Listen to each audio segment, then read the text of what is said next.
I'm asking the question. I said, are we live? Well, if we are live, guess what, y'all? What's wrong?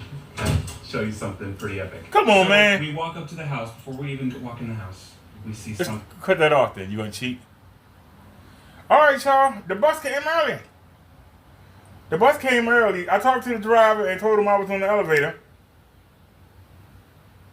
He went on and pulled off anyway, the son of a bitch. So, no cooking class tonight. But, guess what? No need to fear. No need to fear at all, because it is a cooking class. It is literally a cooking class, ladies and gentlemen. It's literally a cooking class. Who cares? Ain't like it's a real doctor appointment. Even our appointment tomorrow. It's a support group. It ain't mandatory that I go. It's not mandatory. But, guess what? You know, while I was downstairs, the daggone UPS man came and dropped off my niece's screen protector. When I came back upstairs, it was right there in front of the door. How I missed it, I don't know. How I missed it, man, I don't know. But, anyway, ain't no need in getting mad. Like I said, it wasn't mandatory. And the only reason that I really was going was for the women's. Because now I know last month at the heart failure clinic,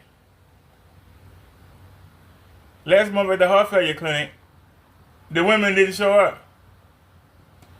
Oh, Silent made a video. Well, isn't that something? Well, let's take a look at Silent's video. Well, I put the new screen up. So we're wrapping up this. Alright guys, Solid 5 back with another video today. Today we're going to be talking and taking a little bit of a look, an updated I'm sitting there sweating. What am I sweating for? CROWS Cinemax. CROWS Cinemax. All that working around I did. Test panel there. And I just want to show you guys that the environment down here in the home theater space, the hangout space, whatever you want to call it, all the lights are on, available in the room just before we get started here. Okay, now I'm going to get into more of a locked in position here so I can show you what this screen is capable of, and we can visit some actual test patterns as well. All right, so let's get ready. Let's get to it. Let's get to work. So we're wrapping up. Since the door they want us to go to the cooking class. Over the past little bit, we got a nice consolation prize. I've looked at so many different things. Because CROWS screen is here. I wanted to do was and I'm excited. come back to Cinemax and do another. Y'all can see I'm dressed and ready to go, and I did go, but add it as the man pulled off and left me. It's okay. Series. Like I said, it's not a real doctor's appointment, so much bigger than any one person. So and now I know I need to stop fooling with mobility. In the paint sector, the idea behind it that you yourself can take on a project on your own with an idea that you have and make it work for your preferences, for your situation, your environment, especially within the confines of home theater, is something that I really, really value for folks, especially folks that are just getting started.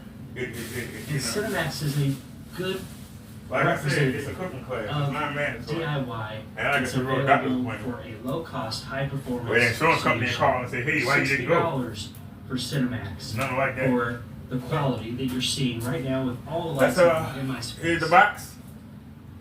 Still sealed. I'm familiar Make sure with I don't Cinemax, show his but it has information. been I a know little bit since Ken I've want to know seen his it. address. It We was know actually that. one of the, I think it might have been actually the first screen paint that I purchased from Crow way back in the day on the old 100-inch screen. How the hell you open this damn thing? I guess I opened it right here. My preferences and tastes have changed a little bit, but I feel like I'm looking at an old friend here.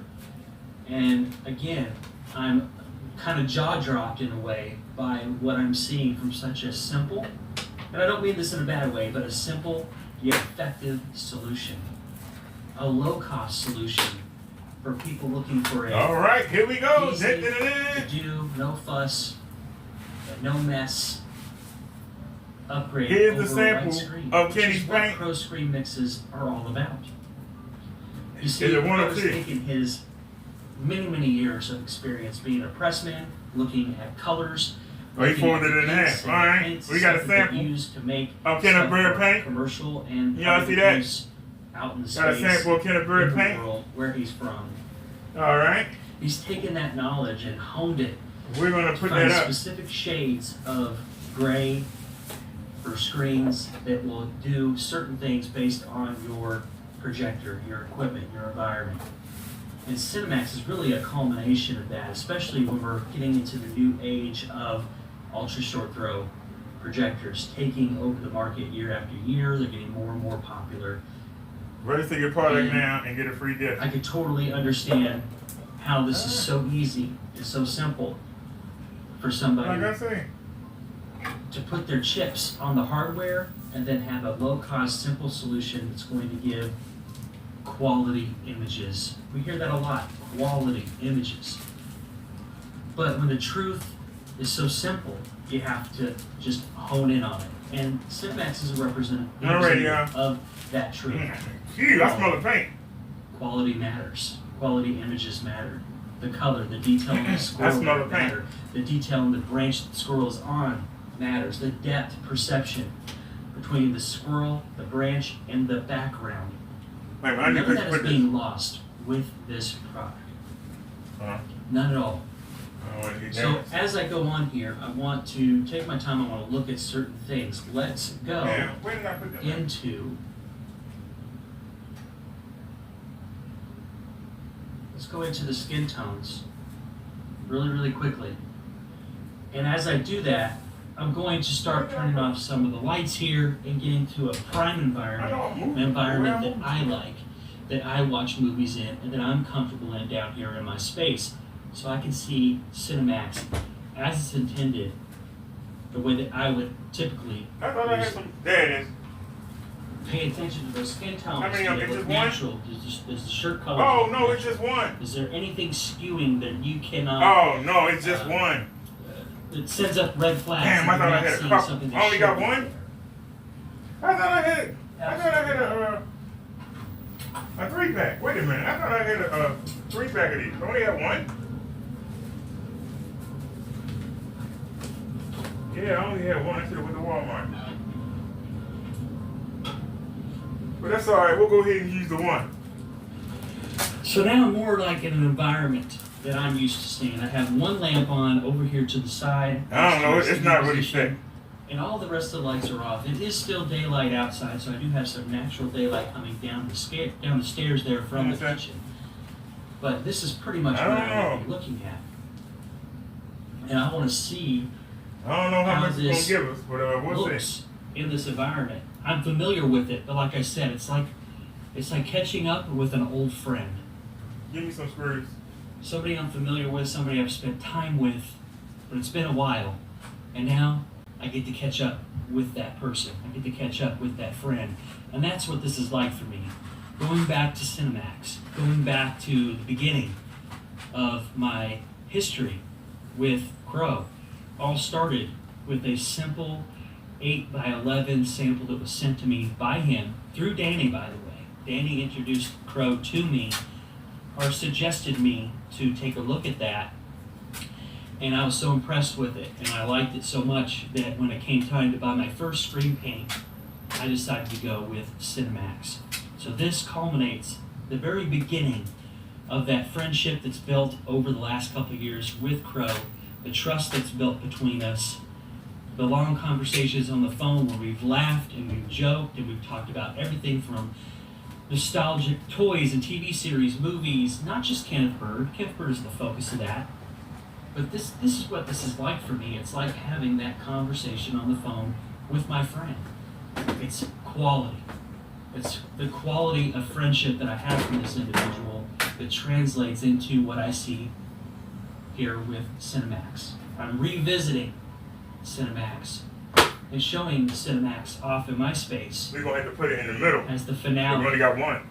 the last hoorah of this series of simple DIY solutions that you can try on your own. Maybe This you is have not- that this is sheet not what I in your planned. linen closet right now. You can try it, no problem. But that's What? really what this series is about. And I've done, let's see, the dip screen. Of course, I got it the wrong dip way. screen with Oh, I don't know if I want to use this. This is bad. Phantom HD. I've done the Yondu. I've done the Yondu in a God's Technology Black Silver edition with Brother Derek. I've done the PSP lineup. I've done lots of things. It's not just shilling for a particular company or a particular person or a particular perspective. I wish I can do this with others, but it's just not possible because they just don't provide, again, these quality images. That's what I'm getting here.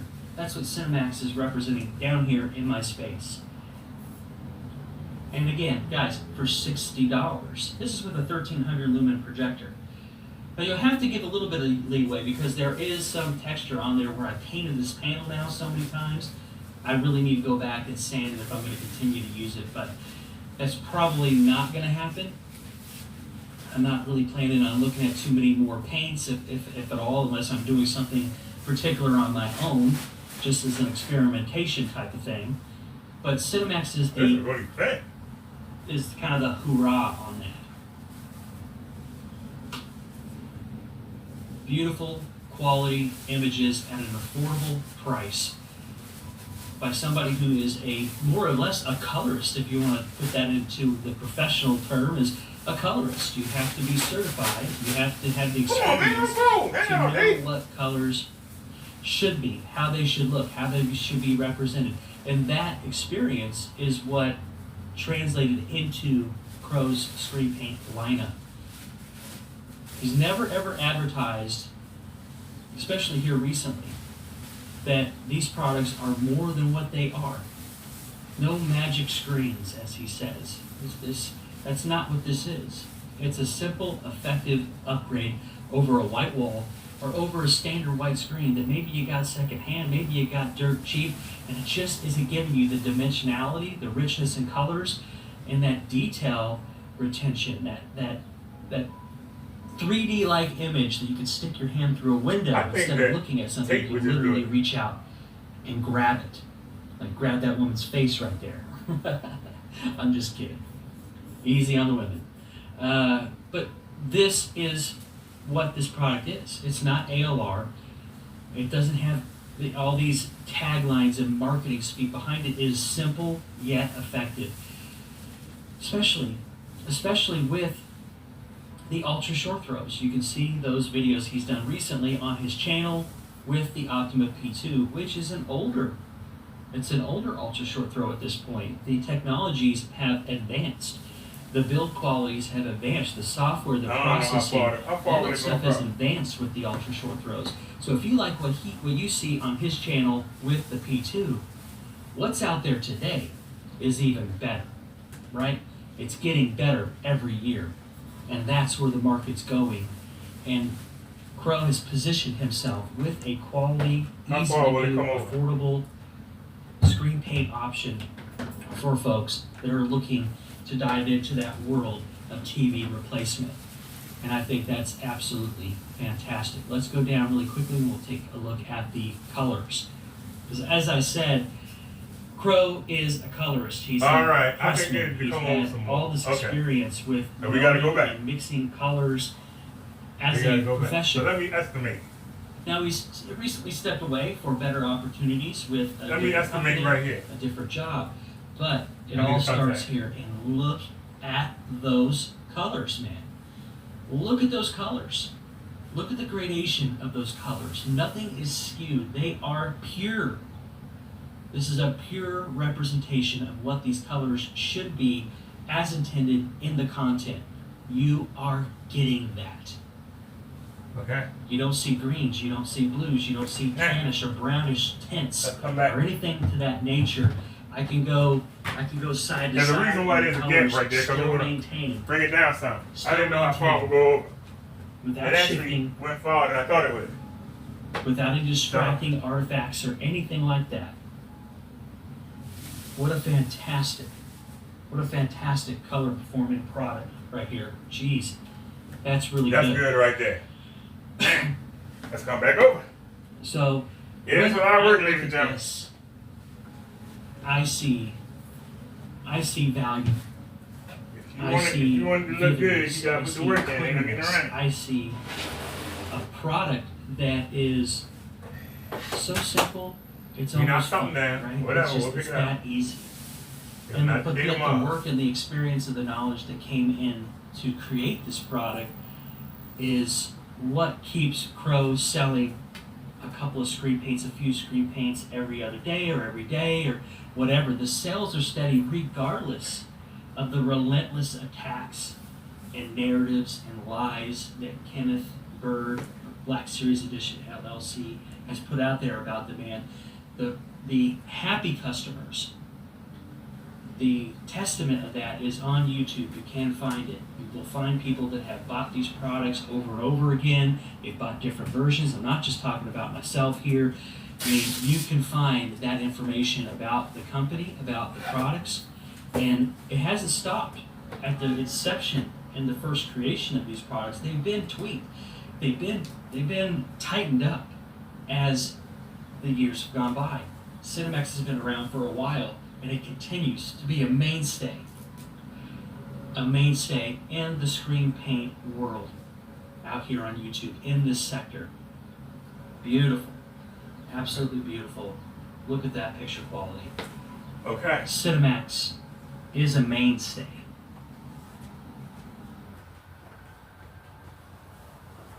Welcome back for another quick demonstration, little conversation here. Let me clean this lens off for you guys. It's a little bit fuzzy on my end. Pardon me. Here we go. Alright. So here we are on YouTube. We just searched for 4K video. And we're just going to choose some random ones off of here. If anybody wants to see anything in particular, I'll try to find it. I've done my best here to, in a sense, mimic an evening time setting.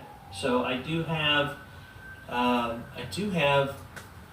lamp on behind me here, but more or less I'm trying to block out a little bit of the evening dusk time light and So, into we got a evening black time. backing. I'm talking about. I'm It trying ain't my best covering to the whole mimic. wall. When people get But let's home do this. around, a lot of people like myself, we don't get home till 7:30, 8 o'clock, and it's nighttime, and you're just sort of relaxing or trying to catch up on a show or something like that. So we're talking about evening time, and we'll be doing a couple little things here to mimic that a little bit more in depth. Right now I have one of the lamps on behind me, and I'm just going to get set up here on the TV so I can see anybody in the chat. If they want to add to the conversation, they are more than welcome to. So, as I said earlier, when I did a demo during the day, that I would come back in the evening time, and we'll try to do another evening time demonstration for you, and give this a chance to get a little bit more airtime on the channel and show this great screen for folks who might be interested in something like this. So I'm going to try to dial in a couple of things. I'm not I heard it fall, I as see it. prepared I don't catch as stuff on it. I typically am. But I heard it fall. I'm just going to try to dial in Okay, the focus right a there. little bit. One thing I do not like about this particular projector, and it's got a lot of great things about it, okay? It's, number one, it's cheap, it's accessible, it's portable, it's lightweight, it's super bright. The colors are super bright as well. But again, when you're buying these budget type of office style projectors, they aren't going to have the best black levels. We all know that. We all know that. That's a sacrifice for pain on the low end. And the reason why they don't have good black levels, and it's not really talked about a whole lot, and it's part of the reason why I don't like this particular projector, and I just use it for gaming, and it's a little bit, it's not quite there the way that I would want it to be, is optics. You want good black levels with a projector, you have to have good optics. It's not necessarily about the chip or the DLP mirror, or those all contribute, but the main thing that's going to make a projector stand out in terms of contrast, resolution, corner-to-corner clarity, it's going to be the optics of that projector. And this projector has some of the worst optics I have probably ever seen in a projector like this. I mean, compared to the JVC, which has a nice glass multi-element lens, all digital zoom and focus and all that stuff, this doesn't even have a zoom. All it has is a focus slider. There's no lens shift, there's no zoom. It's if I want the screen to be this size, I have to move the projector back into a specific place for it to be that size. And that was one of the drawbacks I knew when I bought this, but it's really, really aggravating when I can't give you the type of quality on the dark end represented on a screen like this because of the optics on the projector. Actually, we don't need it. Yes, blacks do look black when they need to look black. But I'm talking about controlling the light, the flashlighting effect, the raised black level effect. That has to do with the lens not being able to control the light from the bulb through all the prisms and all the little LCD panels, and then being focused and shot out of that fixed lens. It's a very cheap one, probably made out of acrylic and not glass. Some of the other models that are within the $1,000 range, maybe a little bit more, they will have multi-element lenses. I'm not sure if they're all glass or all acrylic, or maybe it's a mixture. But down here at the bottom rung, at the $299 level for a brand new one here, obviously it's not meant to be a home theater style projector. It's meant to be an office presentation style projector to do mainly text, graphs, and things like that. I do like it for games. It does a great job with the games. And again, that's part of the reason why I picked this projector, because I use it with Series C, which is a black screen. So the cheap projector with a black screen, good combination. But in terms of gray and white, it's not as good. But I'm not taking away anything from the screen itself, because the screen itself is nice and smooth. There's no streaks. There's no mishaps or damage or anything like that would have been from the actual dipping of the screen or shipping or anything like that. So, not taking away anything from the screen. It's more of a projector aggravation that I'm feeling right now. But let's just pick one random and get into it. We'll just do Under the Sea for a few minutes, and then we'll move on. But here we are in the evening time. Of course, we got those bright, vivid, beautiful colors. I'm able to see plenty of detail in the coral and all that stuff. Everything that is there, that's supposed to be there, is here, and it's represented rather well on this dip screen from Phantom HD. And this was a DIY project, and I think it's a great idea. I think if people are intimidated by painting and they're afraid they're going to mess it up or leave roller marks or anything like that, dipping, I think, could be another option. It might rule out a few paint options, but in terms of getting a nice, even sort of presence on the actual screen, the dip screen is really, really impressive. And again, oh, hey, Phantom, still working, been busy today. Yeah, I know the feeling. It has been busy on my end too. Here for the last, all throughout February, I had a lot of overtime as things at my work are ramping up. They deal with a lot of research and development, and I work in quality, so I have to do all these tests and different things.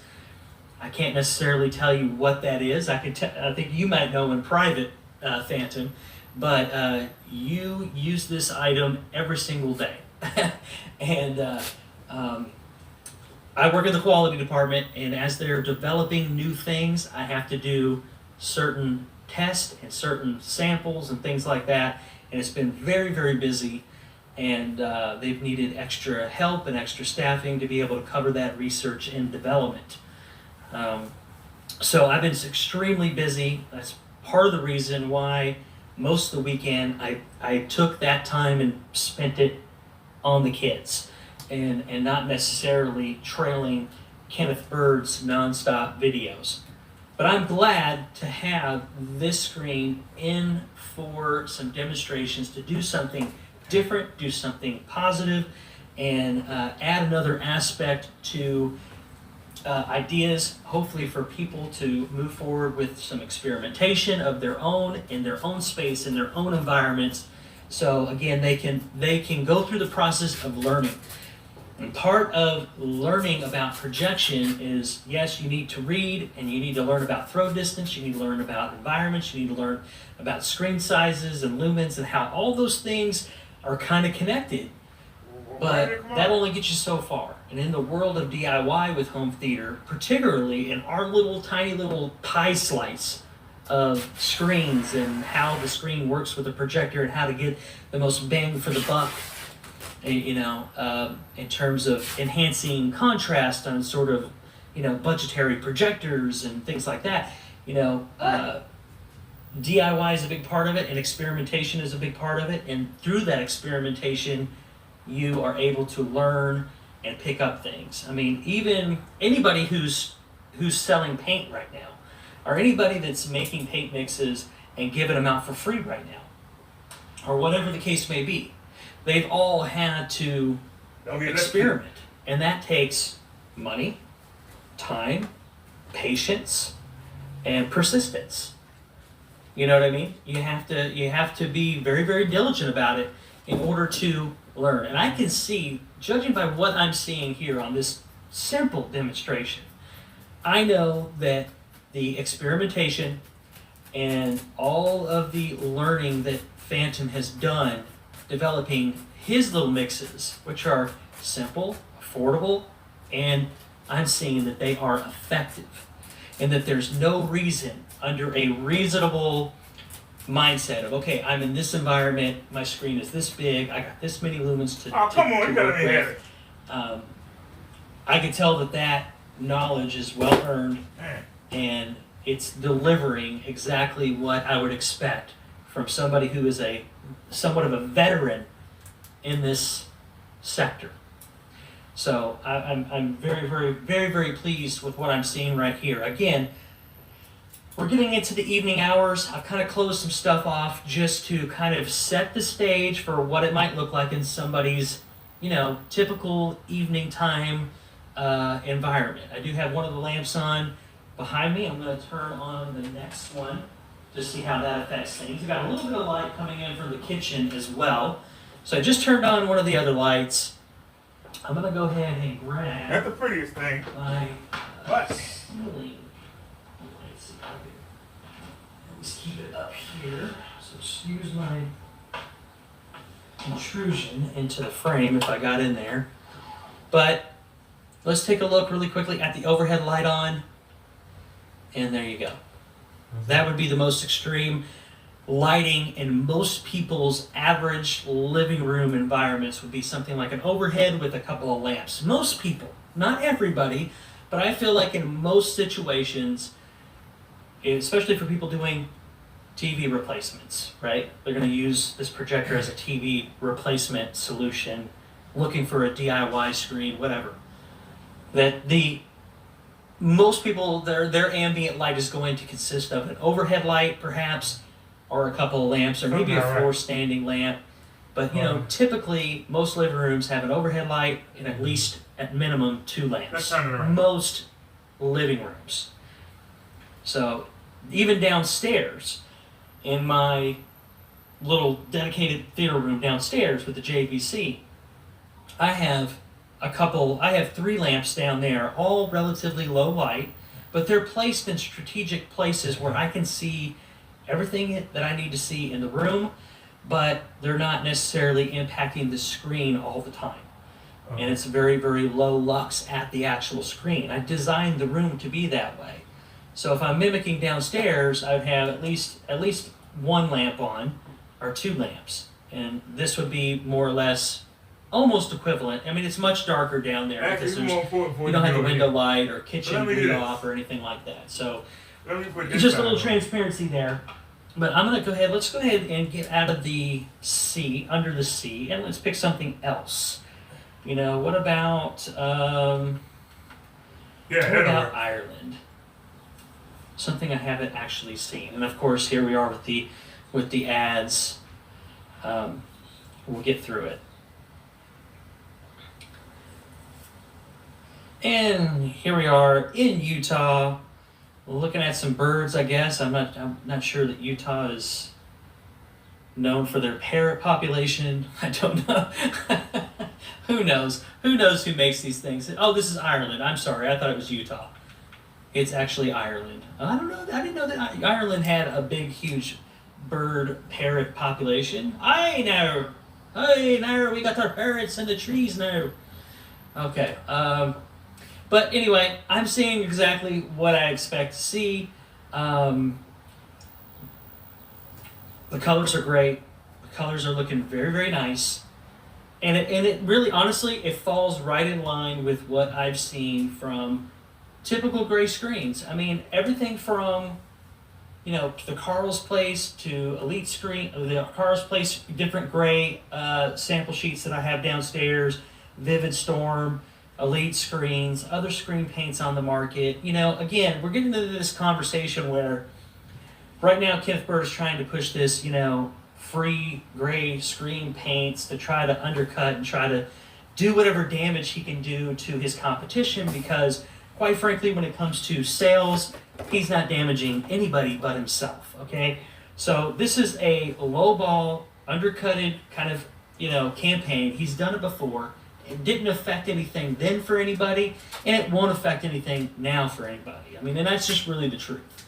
That shows you how sad, desperate, and upset he is. It's not the fact that everybody out here is lemon heads. I think if there is a lemon head out here, it's probably him. He's the one with no teeth and constantly looks like he's sucking on a lemon.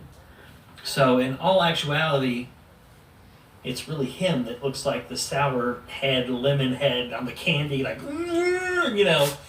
they all expose me here. So, oh boy. So you'll notice a little bit of bleed off out up here. This is because this is a 1610 projector. So you'll notice this area down here looks like it's flashlighting, and it is. This is the lens inability to really control that light. So this projector is a 1280 by 800, so it's a 1610, and as you can see, the 16:9 aspect ratio is ending right here. So this little bleed off up here is actually part of the 16 by 10 frame that the projector's in. I mean, I can make it smaller or make it all fit on there, or I can try to get as much of the 16 by 9 image on the screen for you guys to see. So that's what that is. That's what that bleed off is, because it is a 16 by 10, and I've got the 16 by 9 as big as I can get without it bleeding all over the place. Again, this projector is a fixed lens projector, this Epson COW01, and I can't lens shift, I can't zoom, I have a manual focus knob, so again, I'm working with some downsides with this projector in particular, but it does work good for games, and it does look and work really, really nice, like 99% of the time, on all content with the Series C. And that's what I bought it for. That's what it was intended for when I started making the videos again. So from that perspective, it's doing exactly what I needed it to do. But when I'm doing other demonstrations, it does kind of show its frustrating part of it not being able to really size things up and dial things in to give you the best possible demonstration. That's what's frustrating. I can do that with the JVC, but then I have to bring it up, and I have to set it up, and then I have to put it back so I can use it and set it all up over again. So it's just a lot of extra work that I have to do and able to do that. But I am super, super confident in this screen's ability and the tone of it and everything to give a fantastic, uniform, beautiful image from the much better projector, I think, in the used JVC 1080p projector that I use downstairs. I am fully confident in this screen's ability to do that. And maybe one day in the near future, I will try to set it up somewhat downstairs and use it with the JVC and do another demo later on down the line when I got more time. We may do that. And we may do a couple of other little things, but just to get the full use out of this particular screen and kind of cover all our bases with it. But again, the picture is very, very nice. The colors are very, very nice. That will be my next projector. A gaming one, probably Optima. Optimas are great. Hey, listen, Optima and BenQ, I think, are great for gaming. Even the one that Roger uses, I think it's like the TK700i or whatever. I mean, it's pretty affordable. I mean, I think for most average families, that would be a nice, affordable gaming style projector that's got great input lag and all that. So it's a fantastic projector to game on. And Optima has just as good projectors that are really, really, really good for gaming as well. So no complaints for me on that in terms of using a projector specifically for gaming. Thank you. I'm done. And, okay, so what I really like, what I'm seeing right now, is the screen's ability in that last, let me go back here, because I want to point this out. I think when you run into some of these, let me get to this spot here. I want to move this up here so you can see. I want you to pay attention to this, because these are little things that I look for. So let me pause this. When I'm looking at Ken's demonstrations, I mean, I'm paying attention to this luminosity and stuff like this with sunsets, sunrises. I'm looking for stuff like that. I mean, these are some of the things that people that cover TVs are going to look for, because they're going to be looking for color gradients. They're going to be looking for tone mapping, like an HDR and things like that. The ability to get this bright part and then surround it with gradients of light coming off of it. Very, very nice to be able to see that represented on this screen here. And we know we're not affecting any of the focus or anything, because if I really get up next to it, you can see the pixel grid and all that stuff. Now, obviously with 720p, you expect to see that.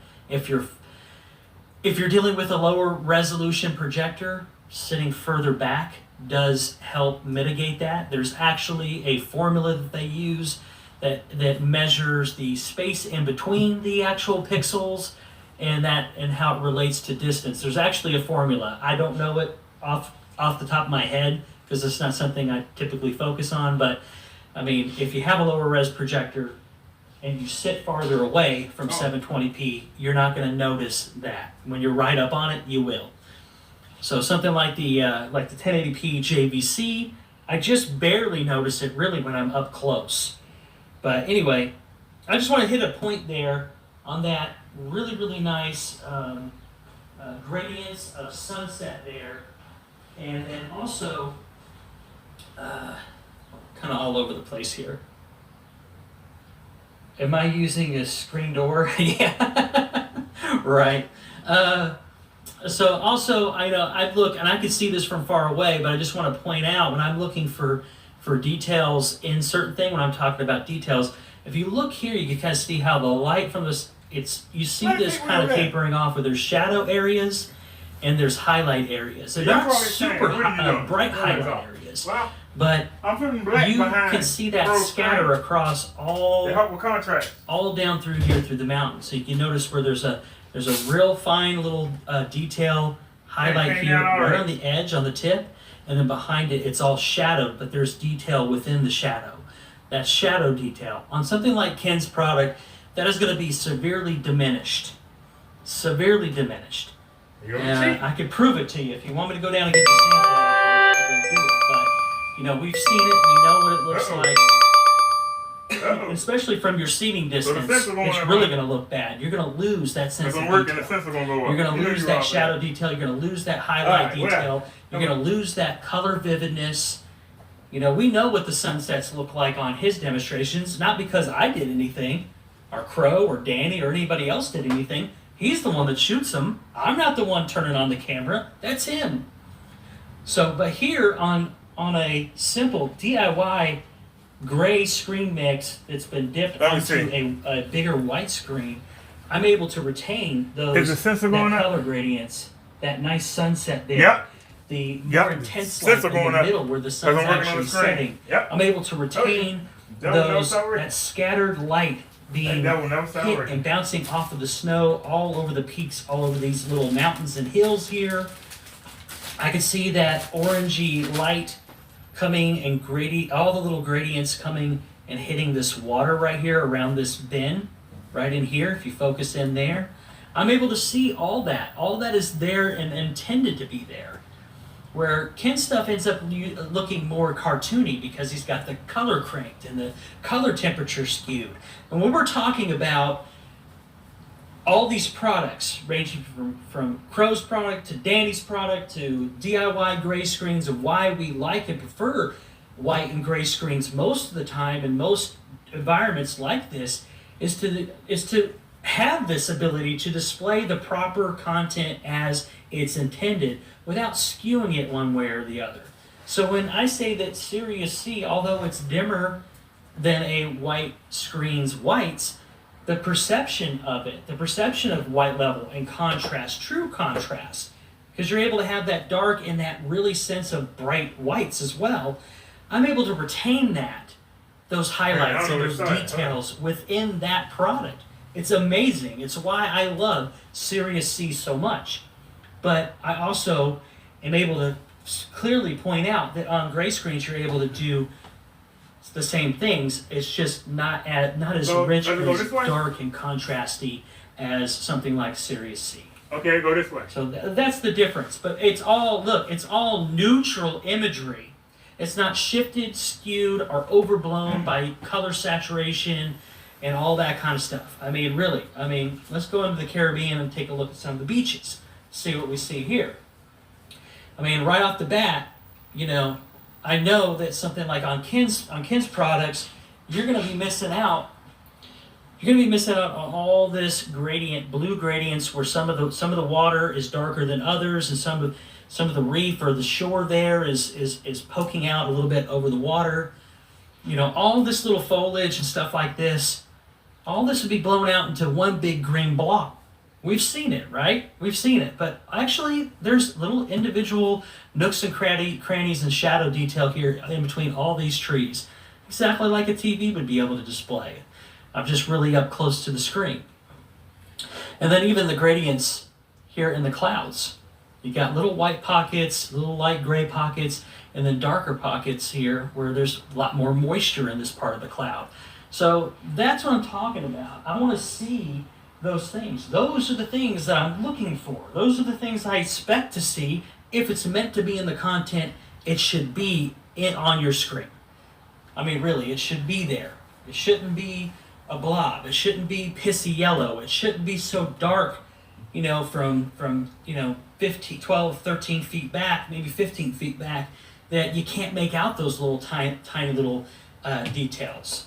He's so concentrated on, I gotta be black, black, black, black, black, black, black, that everything else doesn't matter to him. Oh, I'll just crank up the brightness. I'll just crank up the contrast. I'll just take that color and it looks really dim. I'll just crank that color up to 90. Well, you know what? If I 100%ed my color on this, all that color would just be oversaturated. You know what I'm saying? It'd be oversaturated, and it wouldn't come through the way that it's supposed to. And that's why when you see his screens look cartoony, that's why. Everything is juiced up. It's cranked. It's skewed. once you destroy that white balance, you can just forget about having any kind of accurate color or accurate gamma or anything like that. You want that clarity in the picture. You want that resolution density to be there appropriately, however big your screen is. All these little things matter, and he just skips over that and speaks to you as he's a used car salesman. So any of you guys watching, anybody that watches this video and you're living in a small to mid-sized town, maybe in rural America, we've all driven by those used car lots, right? We all see the cars they got there, and if you stop, you'll have some guy come out, hey, boy, she's a beaut. We just, this one here, she really runs great, but she got dents and rust and everything else, and you know how they talk to you. They're trying to sell you something. And they're telling you a lot of this. They're trying to sugarcoat things. And that's what Ken does with his products, because he doesn't really have a leg to stand on. And here's the sad part about it. He can list whatever he wants as a free gray screen. I don't care. I'm not selling anything. I'm not direct competition. But if he thinks for 1 second that he's hurting Crow or Danny or their ability to run their business the way that they choose to run it, that he's going to somehow siphon off, clientele from them. There's a lot of people interested in projection right now. Now's the time that folks really need good information. Here's the benefit of buying a simple paint mix that's already been mixed. You don't have to go out and pick a tone. You don't have to go out and look for a specific thing. Everything is already mixed up, packaged up. It's designed to mix specifically with projection in mind, and you don't have to worry about it. You know what I mean? You don't have to worry about it. I think at the same time, we got folks like Phantom who will make a video and show you what he used and how to do it and all that stuff. Maybe some people don't have the time for that, and that's okay. Because there's a lot of great other products that may be similar in tone, but then when you put them up side by side, you're going to notice little slight details. I've always said it's in the details where the differences between this tone of light gray or this tone of mid gray are going to differ from one another. Kenneth Bird cracks me up. He says Crow can't spell, but then when you look at his video titles, he's using R instead of our, building instead of building. Makes me wonder if Taco is running his content. Well, I pointed it out. Several people. He talks about on his, and he won't fix it because he is that egotistical. He won't go on and fix it. On his website, he says that his paint has a 5-year shelf life, like your cat or your dog or your ice cream. That's how it's spelled. Your. It's got a 5-year shelf life. What he actually means is 5-year shelf life. But he won't go in and fix that. Why? Because he's got too much of an ego. He can't be a real servant of God or a real servant of his customers or anything. You know why? Because he's carrying that big fucking bag of bricks called ego. And he's got to be right. And you've heard him talk about it, right? If you've been paying attention long enough, you've been on this scene long enough, you hear him talk about, when I get on these things, I'm like a bulldog. I just latch on and I won't let go. Well, guess what? That is your demon to fight at the end of the day. Because if you just drop that and start doing things more legit and be more honest and prioritize your customers instead of prioritizing your protection on every little policy on your site. You know what I'm saying? We got Brother Derek in the house. Hey, silent. I just got in and see you live again. That's right, my man. I am doing a evening time demonstration on Phantom HD's dip screen. And the colors are great. The performance is fantastic. I'm playing the video.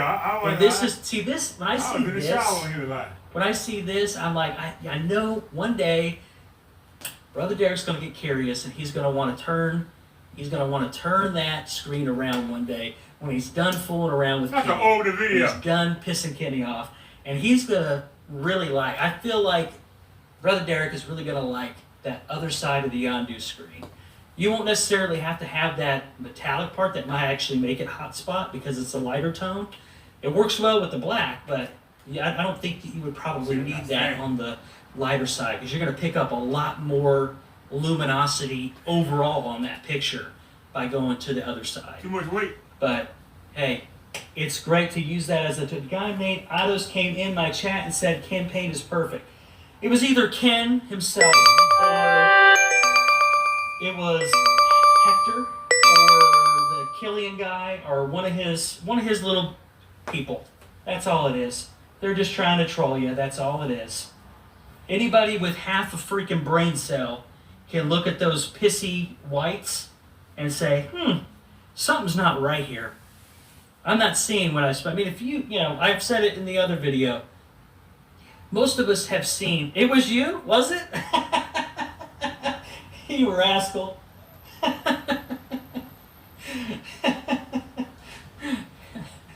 You try to get Brother Derek all worked up, ain't you? Yeah, that's an old video. That's not him. Oh boy, I tell you what. But All we right, know we know what we've seen this kind of stuff in magazines or on TV shows or anything. It's not straight, and it's really heavy in the center. Ken's last videos that ask him, "Can't you see the green?" Right. Well, it is green. It is. I'm going to switch to another demo. All I did was put 4K video in the search, and we're just randomly. Here's kind of a mainstay one here, the Costa Rica one. That's been around for a long time. We'll go ahead and check that out. I'll turn this other light back on here on the lamp. I'm just kind of mimicking as close as I can to what I feel like a typical living room would be. And at most people in their living rooms, I feel they definitely have an overhead light on. And this overhead light is like literally like this overhead light here. It's got 3 lights in it, but they're all fairly low wattage. But you can see, like, here's the screen, and then right above, like this is like really, really close to the screen. Is that washing out? Does that look like a white square that cannot be seen because white and gray screens can't pick up contrast or color or detail or any of those things? I mean, we are literally right up here, and then the screen's still in shot. We're right on top of the screen, but Almost right in the hand. most people's living room, I feel they're either the most light that they'll typically have is an overhead light on, and like at minimum 2 lamps. I think that's pretty reasonable to expect in most modern day American living rooms. So here's a gray screen. It's not even being sold. It's the this is Phantom HD has videos showing how to make these types of mixes on his channel for free. So it doesn't really cost you anything except for the cost of the paint and the materials itself and the screen and your time, right? So again, you have to weigh the options of is my time worth it to just buy a pre-made mix that'll do more or less the same thing. There will be differences between Phantom's gray mix here and say something like Cinemax or UB mix or Partes Vega or Polaris. There will be differences. Now, if I take the camera and I shine a bunch of lumens on it and I film from like 20 feet back. What's up, Irish? Been a long time, man. I hope you're doing good. If I film from way back at the end of the room, like if I put all the gray tones together and I come all the way back here, and I'm like, wow, see that? There's no differences between the two of them. We all know that when you film from far away, that the camera exposure changes, right? That's what he does. I have a light in the center and at the edge of the ceiling. Gone and color scenes are spot on. Kenny's demo on the white and gray can't do nothing. Right, and that's because he's manipulating the environment, manipulating the lumens, manipulating the light, and filming from far away where especially with the YouTube Live, it tends to overexpose because when people do live streams, they're typically blogging. It's not really made for demonstrations and trying to get accurate capture. You can do that in an individual video. You can change your exposure just slightly to get exactly what you're seeing with your eyes. And I think that's appropriate. But in a live, it's kind of different, you know? But when I get up close, you see that the exposure changes And then we see the real images I can take it for down. a lot closer to what it is, I can take it to what down. I'm seeing with my eyes. What about up here? All right, we got guy next door in the house. How you doing there, T? Drinking some coffee and turn on YouTube and the sound is on again. Looks good to screen. Yeah, man, thank you for coming on in. We appreciate it. Again, this is nice to have a good conversation with other members of the DIY community who contribute and cover this stuff. And we're all able to share ideas with each other and talk I about don't this have a stuff. problem. And it's a good way to learn. This is what we should be doing. We should be Won't come having over these here. conversations. We should be sharing our own findings and our own different perspectives. And that's the one thing that Kenny doesn't have. Kenny doesn't have that kind of backing. He's got like 2, maybe 3 tops of individuals that will come in and pick at somebody like me or somebody like Crow or whatever, or come in and bug, Derek or whatever they want to do, but they can't do what we're doing in the community right now. Correct. I'm still live and the phone is not showing exactly what I'm seeing. Ken's paint must be, it is bad. That's what I can tell you. Again, you saw all the all the different versions of paint that I've had from him, either through myself or a third-party buyer or one of the other members of the community that have my 100% trust. When they sent it to me, I knew I was getting the right stuff. And it's all been bad. Again, the one that stands out as the best was the very first one that I ever got, and that was black silver.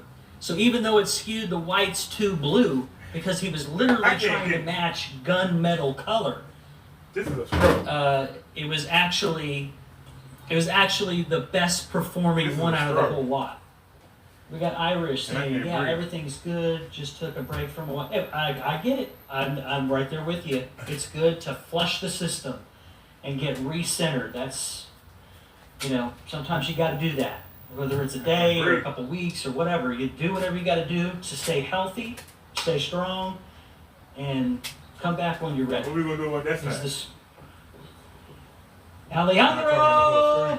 Man, I want Derek. If you could do the Alejandro for me. I love it. Good stuff. What's up, Silent? It looks awesome. Yeah, Phantom did a great job. Did a great can't job breathe. on the screen. Again, one I thing can't I breathe. can really appreciate from this with your white is Hold on, certified, right? Yes, the white screen downstairs is an Elite Screens manual pull down. It's from the P series. I think on Amazon, the 85-inch Alejandro. The 85-inch version I think is around $130 to $150, and it's got the Max White 2 material on it. It's a 1.1V. Alejandro. Good stuff. Good stuff. Good stuff. As we see the colors on Phantom's mix, I don't know that the mix actually has a name. I don't know if Phantom. I know he's busy working. I don't know if it has an actual name, but I've just been calling it the dip screen because that was the method. But the actual mix that he used, I'm not sure if it's exactly which one it is. Again, I'll say again, I do every now and again when light does hit it from a certain angle, call it dip. Yeah, it's the dip screen, baby. We're gonna dip. When you dip, I dip, we dip. Woo! But every now and again, I see like the light will catch a piece of mica in a certain area, and I will notice it. But it's not all the time, and it's not everywhere. It's just every now and again, I'll just catch a little random glare. Like right now, I just got one in around this area. The camera's not going to pick it up, but to the eye, it was just a little small glimmer right there. He did a great job. Look, this is a great Phantom HD Platinum Gray. That's the mix that this has been dipped in. Is the lighter gray. Silent, I might have to buy another Yondu. It's nailed down, 130 inches, wall to wall. Right, and I think honestly with that Yondu, I think that that's probably the absolute max stretch you could probably get on that. I almost wish they made just like one that was comfortable for doing 150. That would give you a little bit of play to have maybe a little bit less stretch, and you might be able to get that around the borders a little bit easier without having to stretch it so much. I wish it's a great material. I love the material. I think it does a really fantastic job. Either way, it seems to be good in my opinion. Again, I said when I did the video on the smaller one, the black side all that gotta come down with that aluminum material that Roger had suggested.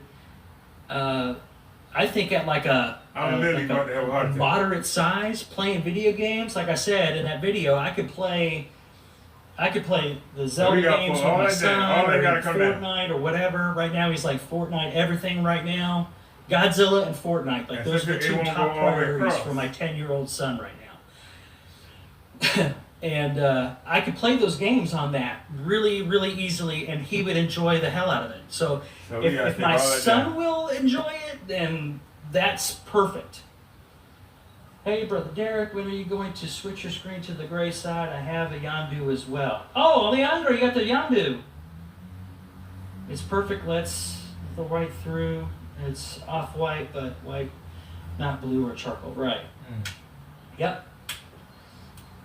Yeah, I really like the Yondu material. I like that it's up close. When you hold it, you can see the texture of the material, but you don't notice it when you're shining the image on it. It's not distracting or anything like that. It's very solid, and if you get it smooth, it's a nice, smooth, clear image, and that's what I like about it. It's nailed down. It'd be very hard to take it out. Right. Yeah, well, you had to get into the cement. So, yeah, I mean, you know what? But if you got another one, you probably find, if you're going to use the white side, if you're going to, 45 nails. If you were going to use the other side and you had to get another one anyway, because there's a good chance it would be damaged when you take it down because of the nails, if you got another one, you could probably just put it right on top of it without even having to take it down. Just leave it as one of the layers. Because I think if I heard you correctly, I think you got the reflective stuff in the very back, and then the Yondu on top of it with the black black up front. But it's still pretty reflective. So if you had to get a new one to use the other side of it, you might be able to put that right on top of it and not even worry about taking it down. Alejandro says, I use it for outside because of the wind. I also like the Yondu, like I like this screen that the Phantom did, because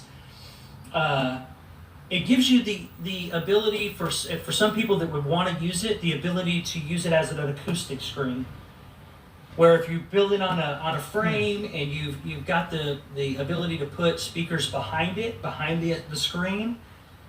I have not experienced that in a home theater setting, but obviously, like I just went to the movies today. I don't hurt you right now. I heard you bad. I like it. Unwind, and I watched Dune 2. And obviously there's speakers behind the screen. And it's like just a whole other experience having the sound come from the screen. No. And I like the ability of having good imagery without that noir effect. Some weave screens or acoustic official screens, they sometimes have that noir, I can't pronounce it, right? It's some kind of weird optical effect from all the little gaps. But the Yondu screen is acoustic, and you don't see that. You don't notice that. And this dip screen here is transparent enough that you can see light coming through it if you were to hold it up. And so that tells me that it would be good for an acoustic screen as well. Black first, then the metallic, tablecloths, and then the black side of the Yondu. Yeah, if you had to get another one, if you were afraid of damaging it, we'll see about getting you another one and just put it on top if you wanted to use the gray. Ready for Dune 3? I think so. Yeah, I enjoyed it. Other than just being tired. I wasn't like energetic or anything like that. But I mean, I enjoyed the movie. Beautifully shot. I hope not. Really good Can you cinematography, bless the me, music, all that stuff is very, very well bless done me. in the movie. The ceiling is white and the wall is black. Because I'll take a break. Both worlds. I don't ever got no There you break go. until next And month. it's killing I'll him. take a You're break. right.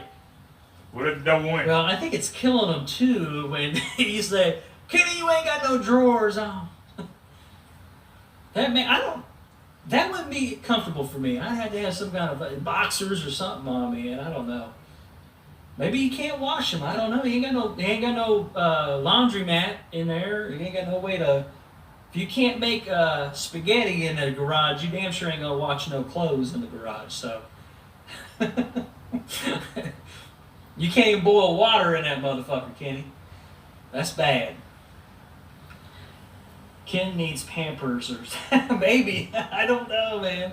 I don't know the long-term effects of that. How big is the Yondu? I'm looking to do a 16. I think it goes up to 130 inches. I think that's about as big as you can stretch it, TW. Man, he's been wearing the same clothes for a month. I swear, that black outfit, that total black from head to toe, the hat, the shirt. It's like in the prior month he had the white and the tan pants and the hat. Then the next month he was, decked out in all the black outfit, and he's still wearing it. He's still wearing the same gear. Well, that tells you, I don't know, man. That garage is a mess. The floor is a mess. Everything's stacked up.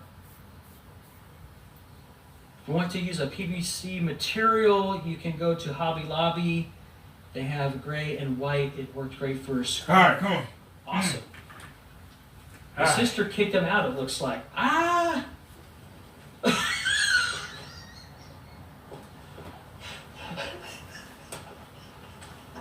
That's not funny, Seth. Kitty Winnie! Kitty! The garage smelled like blood. Man, imagine the smell of Kenneth Bird and Taco's litter cardboard box. I mean, that's not a pleasant. That's fume. That's like inhaling paint fumes on top of that. I mean, there ain't no wonder that man acts the way that he does. He don't never get out. He don't talk to. Doesn't seem like he talks to anybody or anything like that. He's cooped up and cramped up in that garage every day. That's not healthy, man. You gotta get out and live somewhat of a normal life. You can't. It don't make no sense to me. Wonder if he rolls around naked in his own bed. I don't know, man. I don't know. Y'all are cracking me up.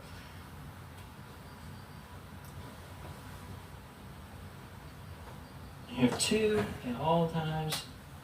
That's right. And here's the thing. Me and Crow were talking not that long ago, and and I was telling him, that I was just tickled to death that the Yondu worked out for Derek, and we were talking about the concept of having dual screens. Like, Derek's got the white ceiling. It's a good screen.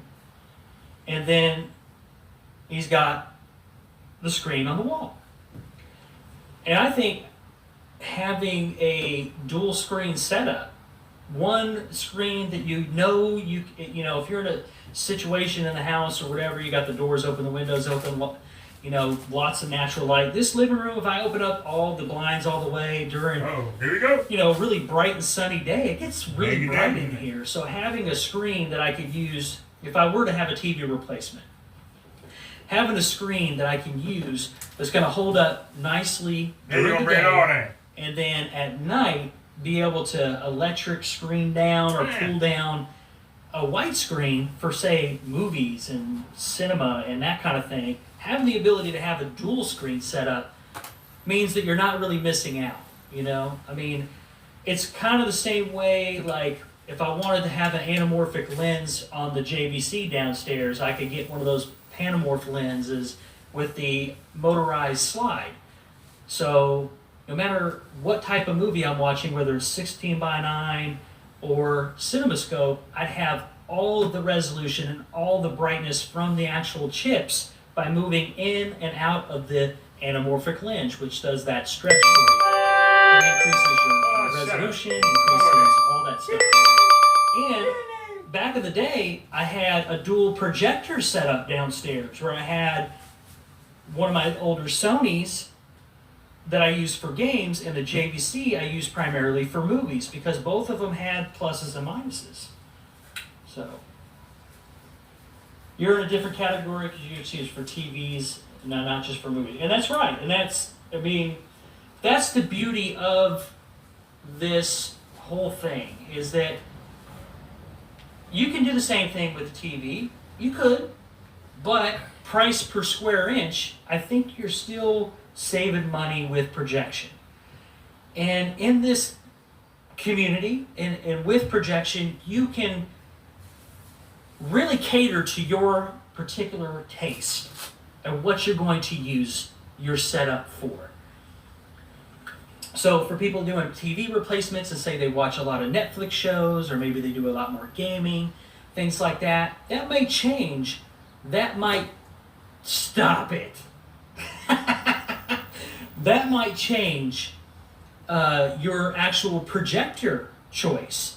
That may change your screen needs, right? As opposed to somebody like me who got into projection primarily to recreate a cinema experience in a particular space. Both ways, there's not a wrong answer there. There's not a correct or wrong way to use projection necessarily, but it's great that this really gives you the opportunity to tune your projection setup for your particular needs. I don't know what y'all talking about, the dip Sasha. Yes, he filmed himself making snow angels. He's a big kid. I think so.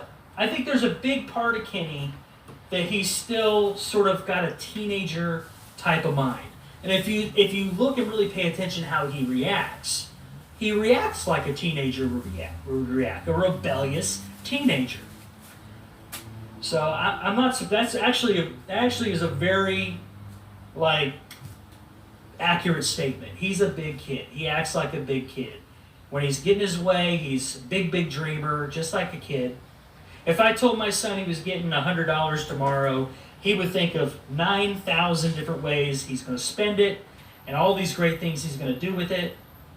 But if I tell him, no, son, you can't play Fortnite right now, we got to do some stuff around the house, he's going to act a particular way. So again, I mean, I could see the similarities there. New name for the dip paint is Sasha Gray. Damn! Dip Sasha projector screen. Y'all are killing me. Y'all are on one tonight. Probably had a stroke back in the day. I'm not going to take away the fact, I don't know, I'm sure that he had a rough upbringing, for sure. I think his dad was like an old military, old school type of dude, and you know what I mean? I mean, it's unfortunate that he probably had a rough childhood, but at some point, you have to start making decisions for yourself, right? And you have to take ownership of your bad decisions. And there's I just got a message from Partey. Okay, good. I have some stuff coming in to do more demos on. I'll go ahead and let y'all know now. I've as part of sort of the stuff that I've been wanting to do in terms of just revisiting things that I like, things that I've had in the past, and doing demos, like doing the demo that I did with Brother Derek's God's Technology, the new black silver edition. And we used Kenny's own demonstration style against him and really pissed him off. And now I'm doing it with another DIY option with Phantom HD. I am also getting Vega in soon, and I'll be doing similar demonstrations with Vega. And also, I should be also getting... Partey says the dip screen looks nice. He says, I think he said something about the dip screen, it should be dip ready. Nice. Hey, take it easy. TW, take it easy, man. Finish your route, brother. Awesome. His dad kicked him out for scamming people. I remember back in the day when he was back in the Blue House, he talked about, he kind of touched on that. But he didn't go, he didn't go into great detail about that, but I know he touched on it. I don't know exactly what happened, but I think it was probably an accumulated, like, all the crap that, because he was like, kind of like, hadn't been in contact with his family necessarily for quite a while. And then when he ended up having to run out of the Blue House, because at that time, remember, he was not paying rent. He had destroyed those floors up there. He had painted like the ceiling and every single wall that he can find in the house. The house was in bad shape. The house was in bad shape. And then on top of that, he also got the letter from Danny, the cease and desist letter, and he was tore up about that at that time. And I think he, out of desperation, he reached out to his sister at that time, and his sister, being the good person she is, bought the sob story and wanted to help her brother out. You know, I don't blame her. You can't blame her for that at all. Yeah, he left massive damage to the Blue House. It was in really, really bad shape when he left there. Yeah, got him in big, big trouble. I don't know if that landlord just ate it and just refinished it and tried to get it back for rent or whatever, but yeah. And the same thing with the Julian Court. You know, he pretty much did the same thing over there. You know, painted all the walls and everything like that. He had drip paint marks on the carpet in there. If they can't get that out, they got to rip all that out and replace the whole carpet, because it was one big piece. I don't think it was separate pieces. It was all one style of carpet. So they'd have to go in and either cut out that section and put those little, separator strips in, or they'd have to re-carpet the whole thing. I don't know. Maybe they might have been able to save it. I don't know. I hope so. Yeah. All right, let me back out of the birds. I've been on the birds too much. I'm just picking whatever, just random stuff on YouTube here. Whatever. It's not necessarily, the screen looks good here enough that he left Julian Court because of no fire extinguisher and water in the basement, he says. Yeah.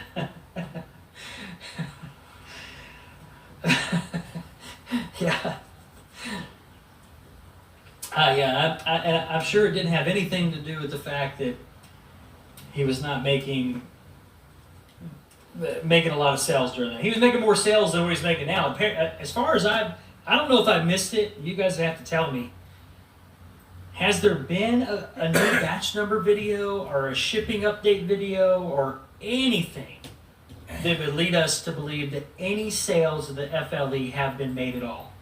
Because part of the batch number policy is that each batch number has to have a video with the date and the batch number and all that stuff attached in order for that policy to truly mean anything. In reality, you have to go back and have to reference the actual batch number video. So if he has made sales, what batch number date is he using? Is it the one that Savrin got and Lee got, or he has stocks in perfect credit, but the best he can do is a garage? He's talked about having this little nest egg of stocks, and I don't know. You know what it is? He probably tried to buy stocks of his own company. Nope, just happy customers pictures according to him. Yeah, the same. We all know that it's Hector and the one other guy or whatever, and all the pictures, if you scroll through them, they're like all in the same areas. It's like Hector's backyard, on the fence, or Hector's backyard where it's against the brick side of the house, right? Or it's his living room, or his bedroom, or wherever, you know. Apparently, Hector has like enough money to buy all kinds of different projectors, which is totally fine. That's totally fine. And then it's like customers from way back in the day, and it's like that one living room. It's like just picture after picture of the one living room. Crow 1176 in the house, just woke up from a power nap. I get it, man. I know you were working. And welcome. We're just taking a little look at Phantom's dip screen with the platinum gray mix that is his lighter tone mix. And it's looking absolutely fantastic in this sort of simulated evening time living room environment. Now it is dark outside, so we are truly in the perfect environment for that. And again, guys, I'll just turn the overhead light on again to show you guys with the overhead light and the lamps that are on here on either side of my couch behind me. Typical living room lighting, in my opinion. People in their living rooms are probably going to have an overhead light on, or available to turn on, and at least at minimum probably a couple lamps. I think that's fair. And again, the colors, the imagery, the clarity, everything is still there. We got Brother Derek here too. He says, "Hey Crow, I missed your live today. I was out. I roasted the hell out of Kenny today." Damn straight. And yeah, we're just talking. These guys have been cracking me up, Crow. They've been absolutely cracking me up. They want to call the dip screen the Dip Sasha or the Sasha Gray screen. One or the other. I mean, you missed a lot, man. They've been cracking me up tonight. Everybody has been so funny. Just absolutely killing me. You know what I always listen for in Derek's videos? I love it every time he does it. Is the Kenny, where you at, Kenny? Because you know Kenny's just burning up listening to that. He's doing that voice again. He's calling me Kenny. Where you at, Kenny? Can you do this, Kenny? Kenny, can you do this? The Sasha Gray mix. This is the Sasha dip mix. The dip screen, the Sasha dips. Call it the dip crack screen. Yeah, he's been showing a lot of that ass lately. I don't know if he's advertising or what. I don't know if he's advertising to somebody. It ain't me. I don't swing for the fences like that. I don't swing for that fence.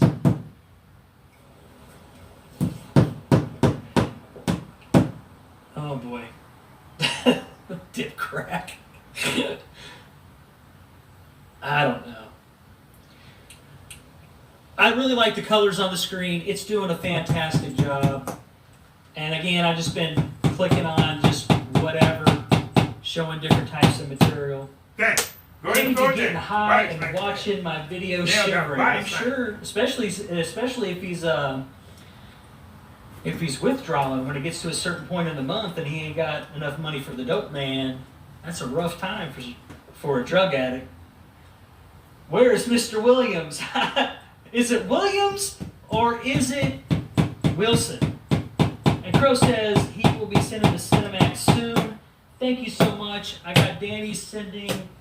Damn, come on, now sending Vega. Now, guys, full disclosure on these products, I placed an order and the guys refunded me. They want to send it to me. So I know I get accused sometimes of being this, that, or getting this, that, or whatever, but I have no problem at all paying for anything, and they know that.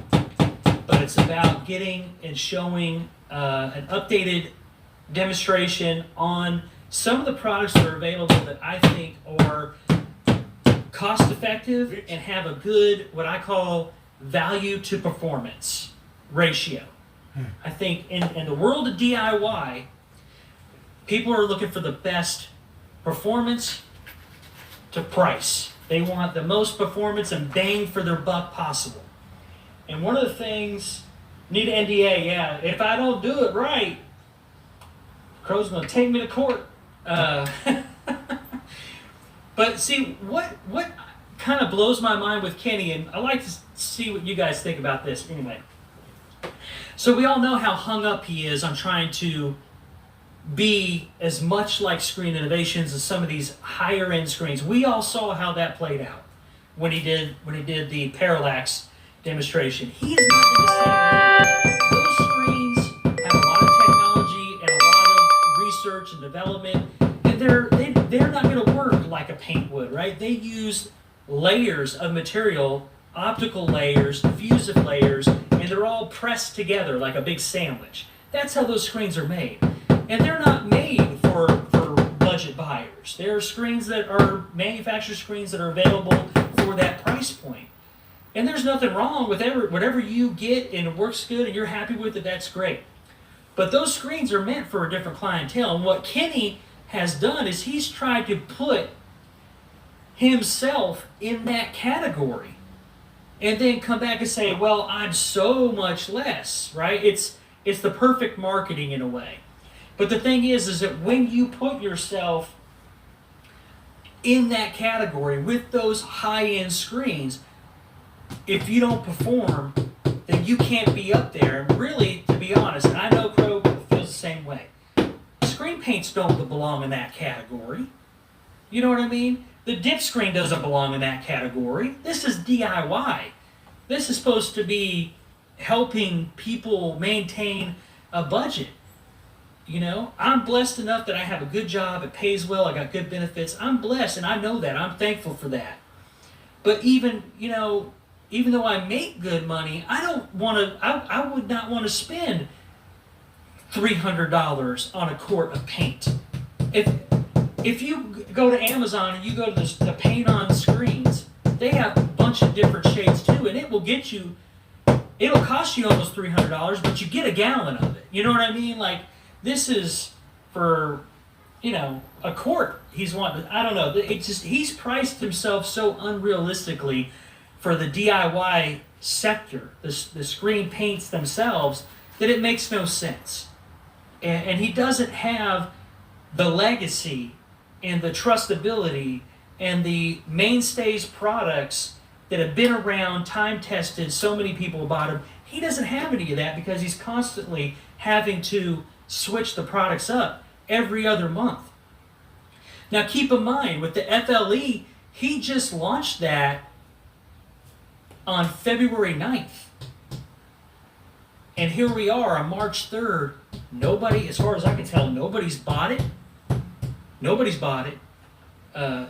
And he's already gearing up for the next thing.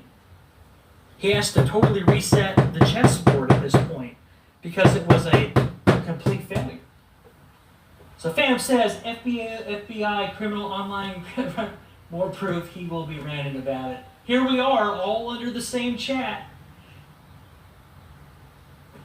Earlier on my live cast, I sent Kenneth a message letting him know that I don't live off of screen paint. Right, you have a job that is your main source of income, and the paint business is a secondary or even really a third in income source, because you also do 3D print commissions and you also do the Comic Cons and all that stuff. So, you're a hustler, baby.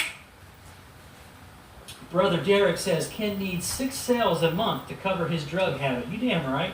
Well, he says he gets 200 sales a day, but he could be on all day talking about everybody and threatening everybody. And Mr. Wilson, I know where you live. I've talked to your landlord.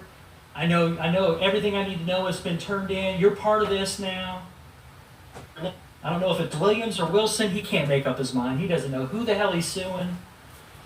If the FBI investigates something, they don't reach out to inform you. No, they just do the investigation. That's it. It makes no sense. Yeah, he keeps saying that I'm so mad because I'm not making any money. If anybody's not making any money, it's Kenneth, and he proves that daily. With government money, he pays for... Ken pays the garage because he's got no place to go. And that's about as cheap as you can get, is the garage. Even though technically, he's still not supposed to be there. I don't know if that day that he went to go get a permit, if that legally made it okay for him to be there, or if he had to complete the work first. Then you got to call the inspector to come back and investigate the work, to check it. And I don't know if you're supposed to get clearance after that to actually live there as a residence. Acoustic screen material screen, and paint screen, they all work a little bit differently. But in the DIY space here, we have a lot of different options for folks to try, which is amazing.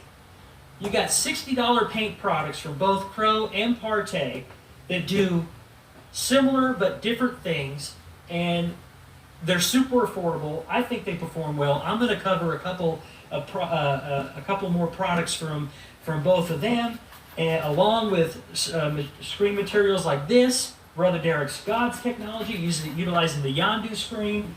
I want to be able to provide, along with you guys, show people different ways of doing things that they can try. Find out what they like, and then they can go from there. I don't think the city zoning officer knows that he's living there. Yeah, well, I guess the person that owns the house and is renting it to them, if they're aware that he's living there full time as residents, I guess they could get in trouble. I don't know.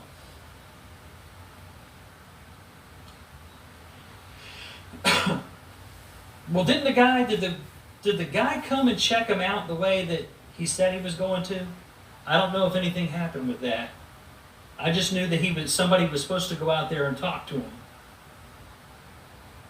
Ken is illegally there. He never opens the garage door. He's afraid of his neighbors seeing what he's doing. Once they see him taking a big old dumper and a bucket in there and then dumping it down that little hill into the creek down there, it's probably going to be a problem for most people. But that's all right. If we send a letter, he'll just change the word feces into fences, and it'll all make sense. It'll all make sense then.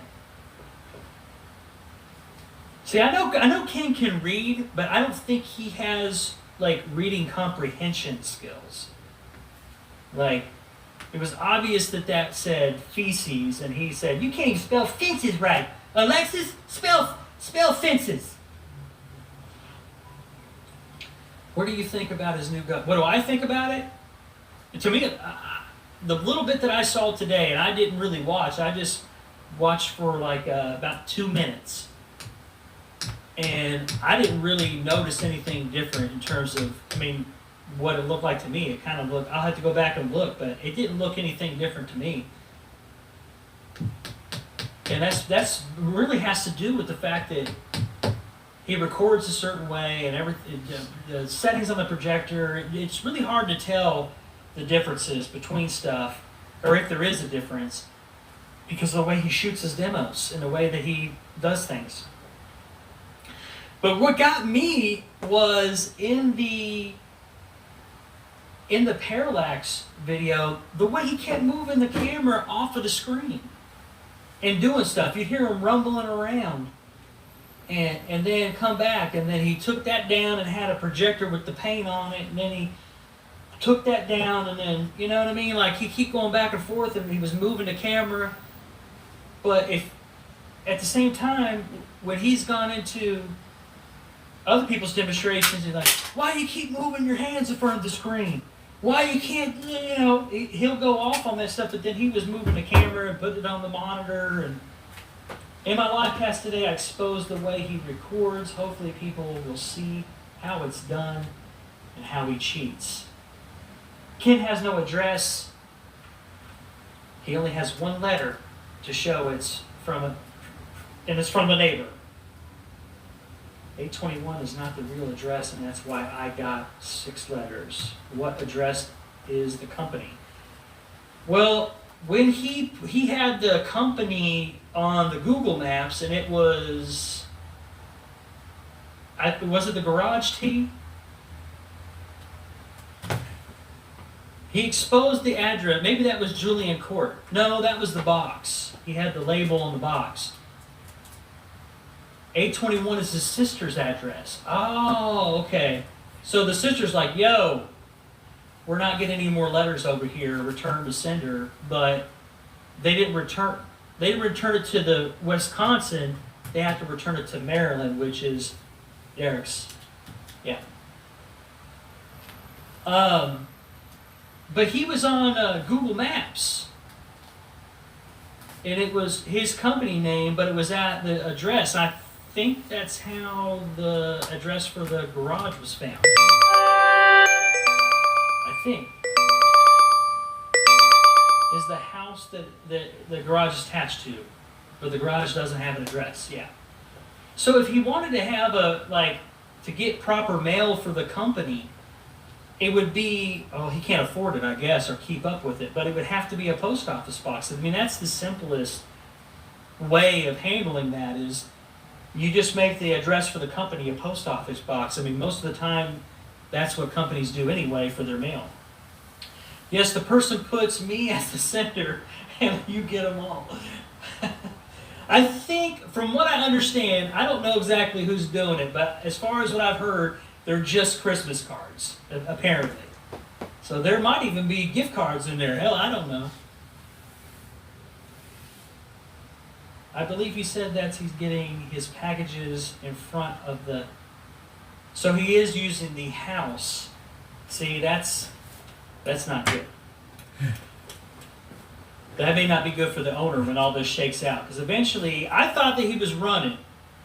I'll admit, I was wrong. I thought he was running because he moved everything out of the garage. Like, I didn't see the chair in there, the rug, all that stuff. And he went silent for a couple days, like he was gone. And usually when he's done that in the past, he ends up popping up at a different location. I haven't opened it, but they feel like... Yeah, as far as what I've heard through the grapevine, they're just Christmas cards.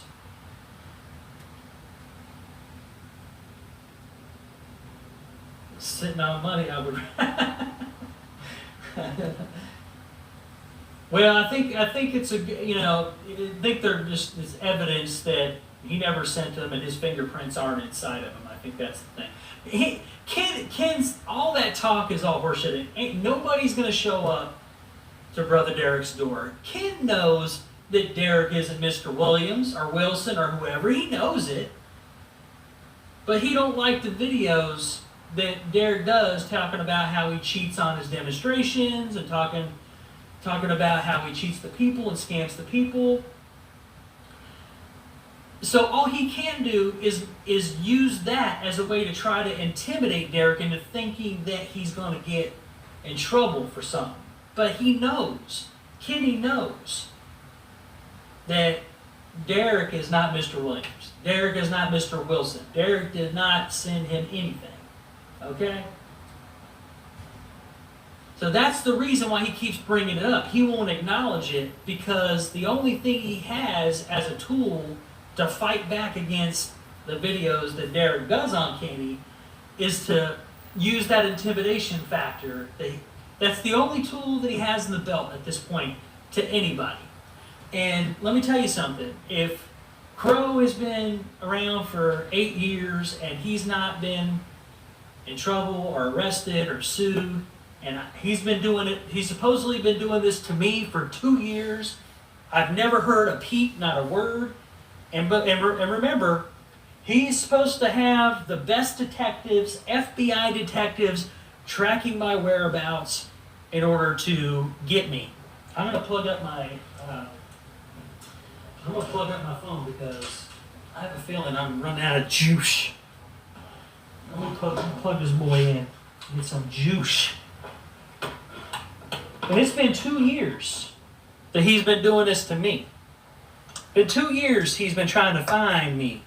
Been 2 years that he's been taking me to court. Nothing's happened. Nothing. And think about this.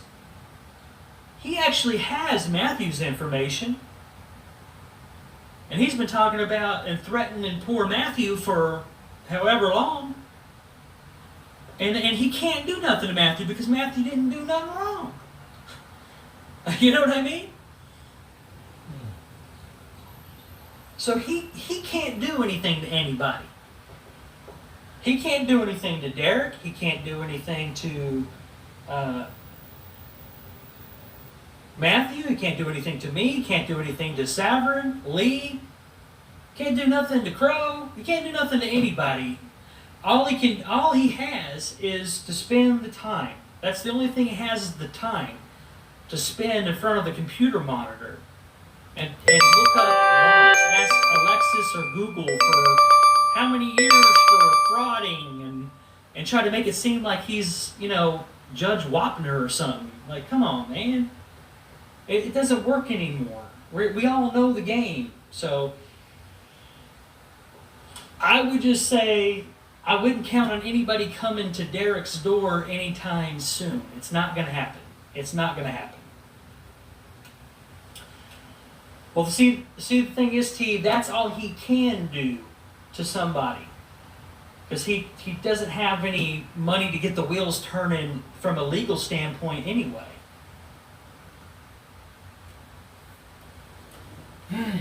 You gotta have money to get the ball rolling, unless they're gonna take your case as a pro bono case. And the fact is that it'd be too much work and not enough bang for the buck in terms of a case. And let's think about this for 1 second.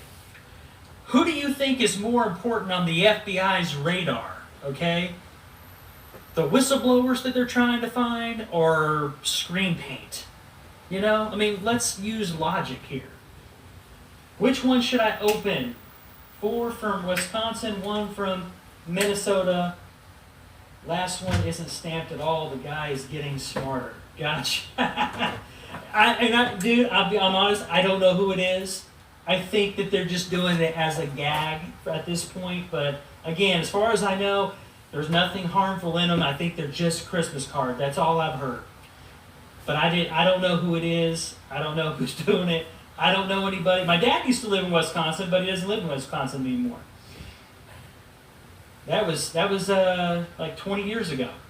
So it's not my dad. 1 from Minnesota. I've never met anybody from Minnesota. Got to go pick up my son. I'll see y'all later. Great cast, bro. All right, thank you, Crow. Crow in the house. We'll see you later. I think we need to do one sometime this upcoming week if we can, and let's go ahead and do a review cast on Doom 2. If you want to do that, we can do that. Now we can talk about something else other than whatever. We just do it for fun and talk about some whatever. Wherever the conversation goes, we'll do it.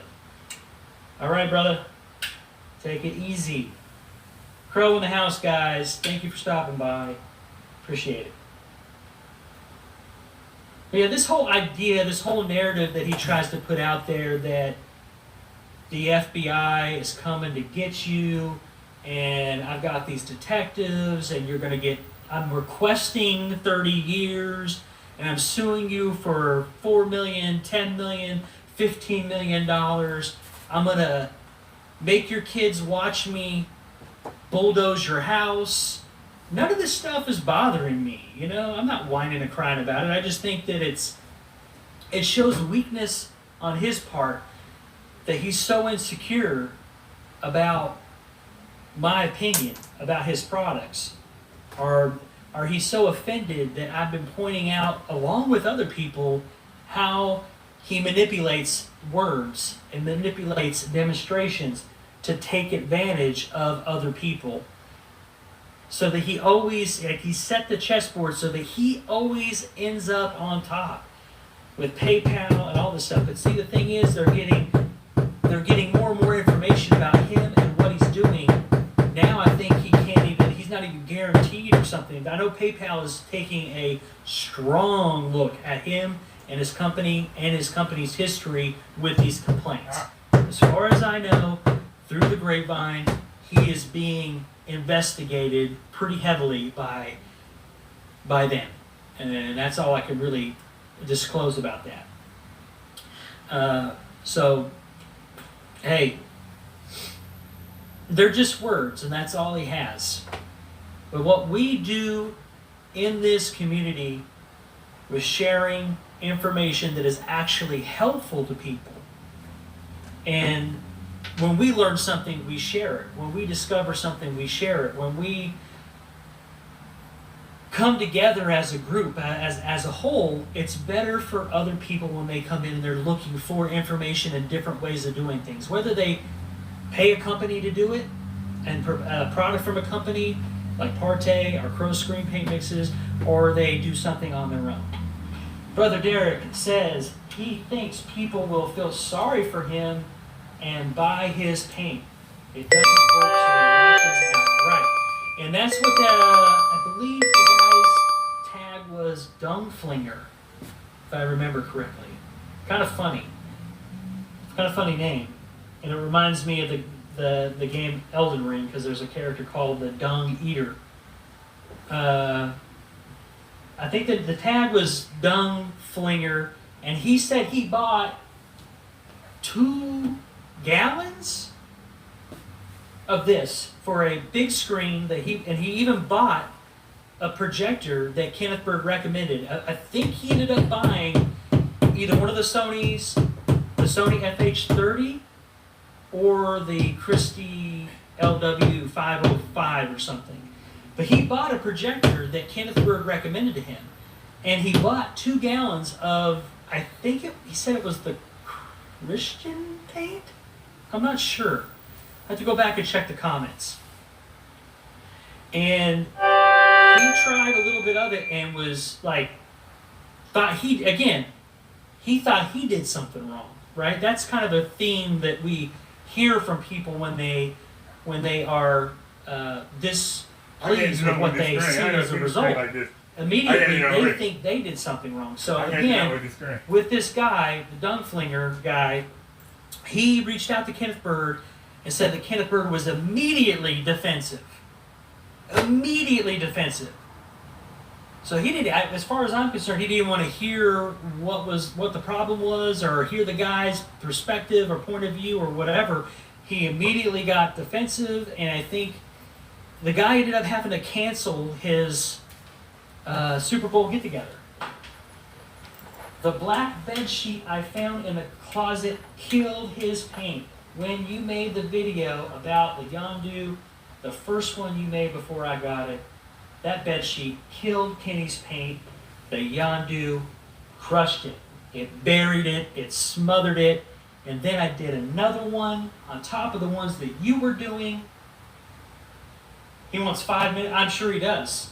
I don't know if it's because he wants to beat me up or have sex with me. I don't know which one it is. But you were doing the videos, and then I turned around and I did a video just like him. Only I used Derek's God's technology approach and had way better performance, way better clarity. The colors were more natural. I could see everything that was supposed to be there. And again, I would use a screen like that in that particular situation to play games with my kids. If I can do that, then it's got the okay by me for people hopefully to try out if they want to. It's a great way to find out what you like. Because some people are going to prefer the darker mixes, the darker tones, whether it's fabric or paint or whatever, and some people are going to prefer the lighter. But there is a purpose, there is an environment and a proper projector to use with all of these options. So in the world of DIY, as long as you're the one doing it and you're the one paying for it and you're the one that's happy with it, there are no wrong answers. There's no wrong answers.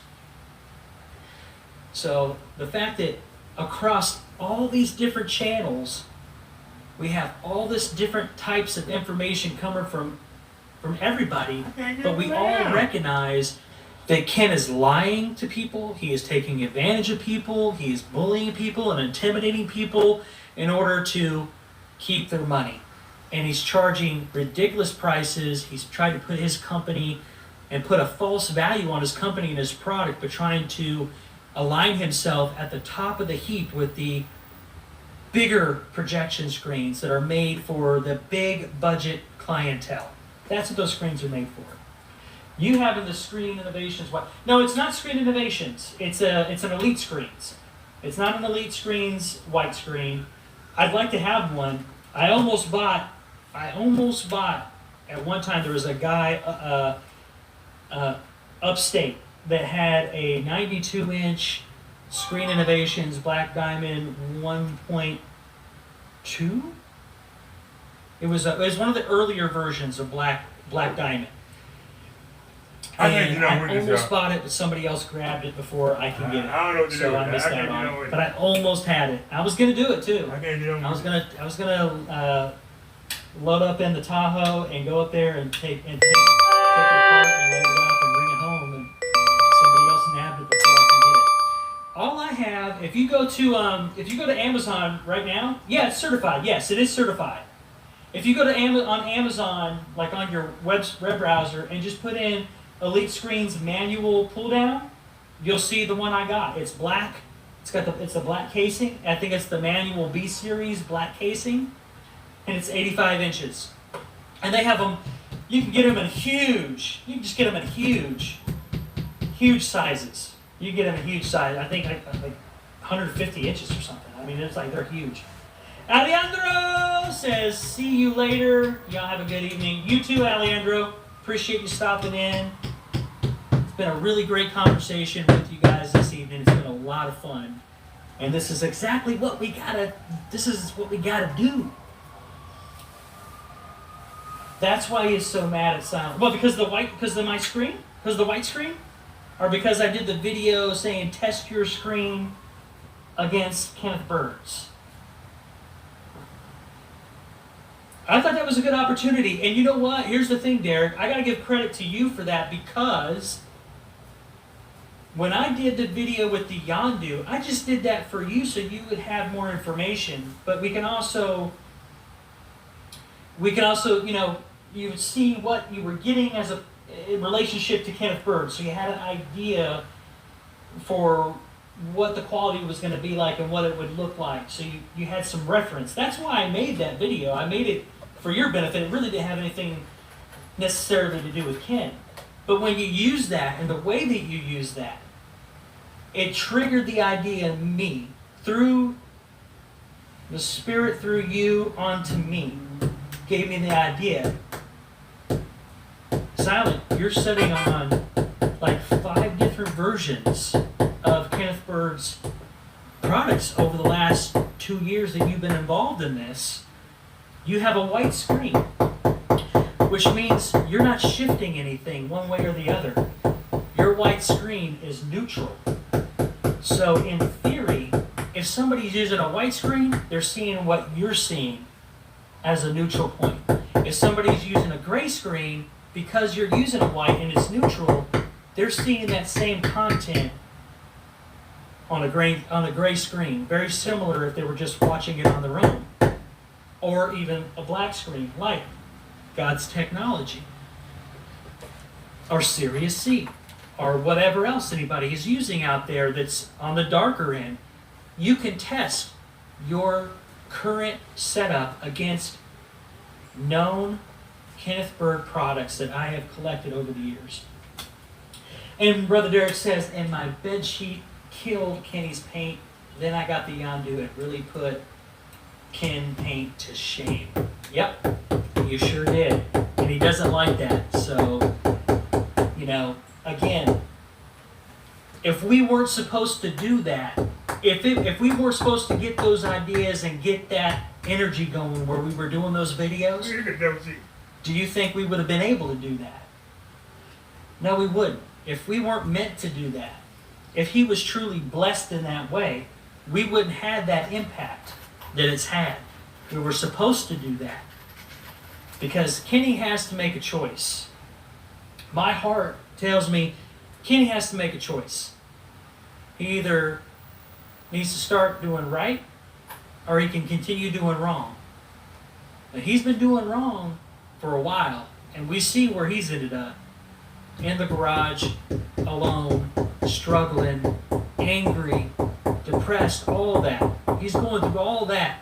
And it's not because I'm trying to pick on him or anything like that, but this is what we have to do. I'll come right out. This is what we have to do. Don't cheat.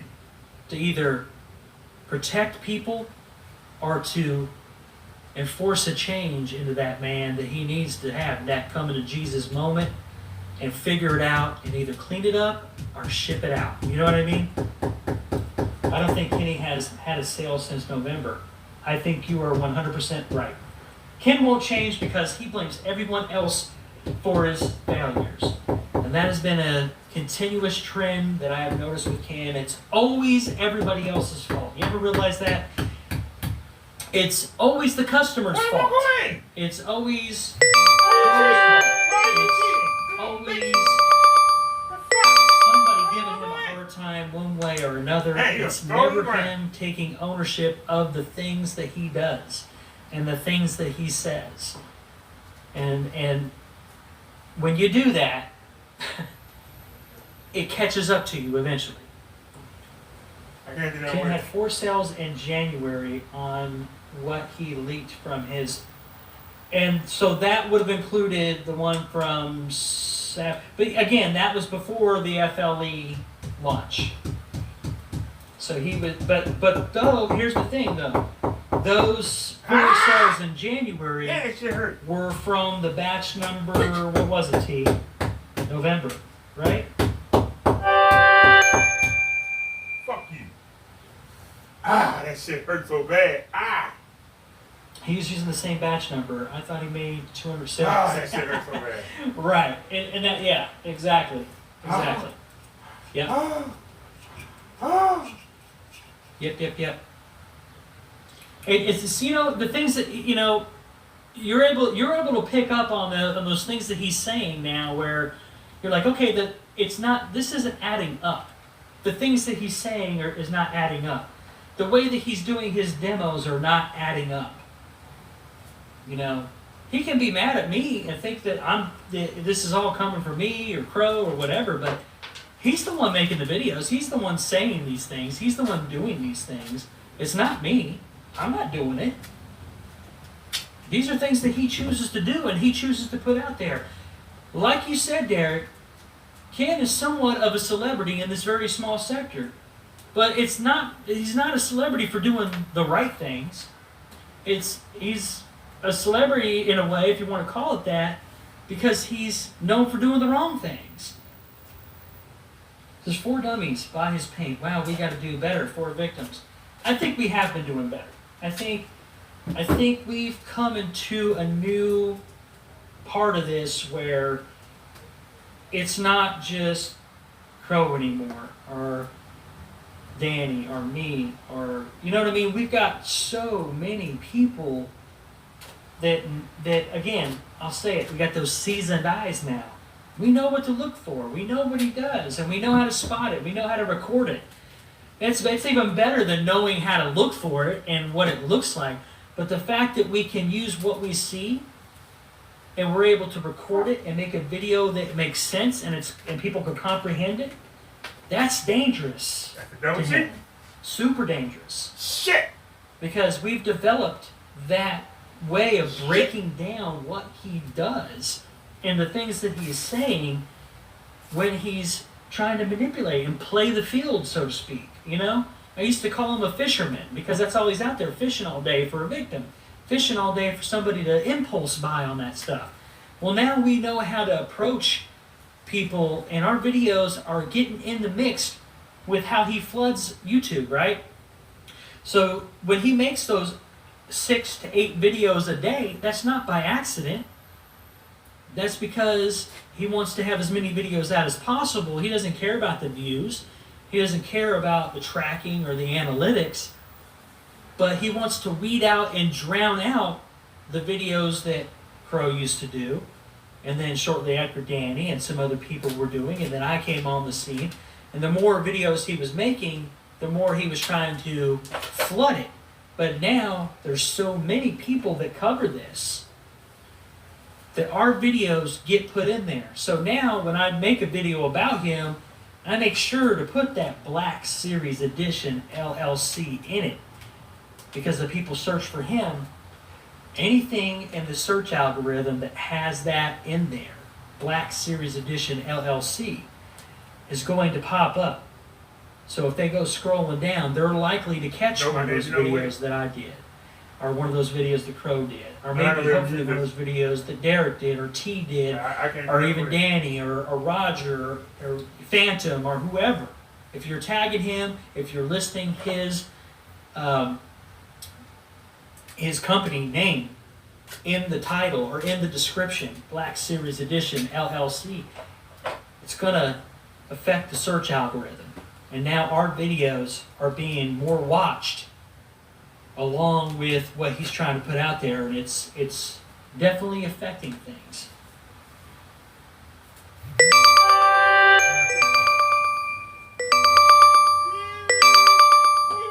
Get a black, gray, or white fabric and put them up and test. You will get a seasoned eye. Now you know what to look for. Don't buy on someone's word. Right.